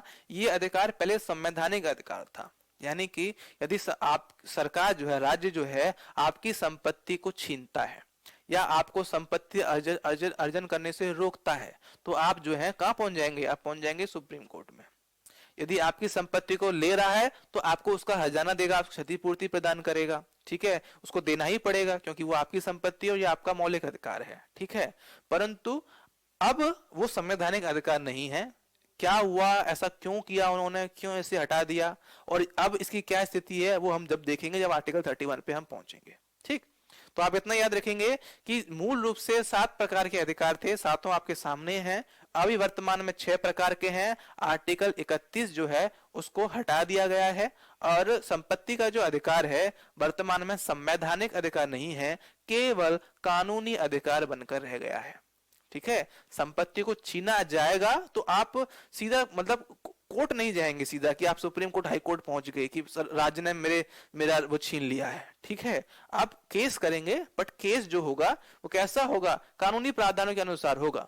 यदि आपकी संपत्ति को छीना गया है कानून के प्रावधानों के अगेंस्ट, जो कानून में प्रावधान दे रखे थे उनका पालन नहीं किया गया है और संपत्ति छीनी गई है, या किसी व्यक्ति ने छीनी है या किसी राज्य ने छीनी है, ठीक है, तो आप केस तो करेंगे उसके अगेंस्ट, पर वो सिर्फ कानूनी होगा। अगर राज्य बोलता है कि नहीं मैं तो ये काम करूंगा ही करूंगा, तो फिर आप कुछ नहीं कर सकते। ठीक है, क्यों? क्योंकि कानून ऐसा पारित कर दिया राज्य ने, संसद ने कानून पारित किया है कि प्रत्येक, मान लीजिए संसद आज कानून पारित कर देती है और कहती है कि हम क्या करते हैं कि जो प्रत्येक व्यक्ति है उसकी जो जमीनें हैं उसमें से 1-1 बीघा जमीन जो है हम लेंगे और उसके बाद जो भूमिहीन लोग हैं उनको बांटेंगे। तो सरकार ऐसा संसद ऐसा कानून पारित कर सकती है। क्यों? क्योंकि मौलिक अधिकार जो है आज एक संवैधानिक अधिकार नहीं है। अगर संसद ने कानून पारित कर दिया है तो ठीक है, कर दिया, अब ये नहीं कि आप सुप्रीम कोर्ट पहुंच जाओगे। ठीक है, परंतु हाँ, यदि कानून ऐसा बोलता है कि आपकी जो जमीन ली जाएगी उसका हम आपको मुआवजा देंगे, मतलब 2 गुना, 3 गुना, 4 गुना वो मुआवजा देंगे। अब जब आपसे जमीन ली गई तो आपको मुआवजा नहीं मिला, तो फिर आप जाइए उनसे बोलिए कि भाई आपने बोला था कानून में मुझे मुआवजा मिलना चाहिए, तो मुझे मुआवजा चाहिए, तो फिर आपको मुआवजा मिलेगा। समझ रहे हैं बात को? तो अब केवल कानूनी अधिकार है। ठीक है, पहले ये संवैधानिक अधिकार था। तो समझ रहे हैं, संवैधानिक से यदि कोई कानूनी हो जाता है तो हम संसद के आगे विफल हो जाते हैं। पर यदि वो संवैधानिक अधिकार है तो अगर संसद भी मेरे अधिकार को रोकती है तो भी मैं अपने अधिकारों को ले सकता हूं। परंतु कानूनी अधिकार में यदि संसद मेरे अधिकार को छीन रही है तो मैं नहीं कुछ कर सकता। समझ रहे हैं बात को? ये है। ठीक, तो ये हमने पढ़ लिया है। आज का जो हमारा लेक्चर है वो ये है, आपका 12 और 13 हमने पढ़ लिया, मौलिक अधिकार हमने समझ लिए हैं। अब जो हम नेक्स्ट पढ़ेंगे वो होगा हमारे जो समानता का अधिकार हमें पढ़ना है, आर्टिकल 14 से 18। तो नेक्स्ट क्लासेस जो होंगी हमारी इसी पे बेस्ड होंगे। ठीक है, तो इस क्लास में अभी इतना ही। ठीक है, ओके।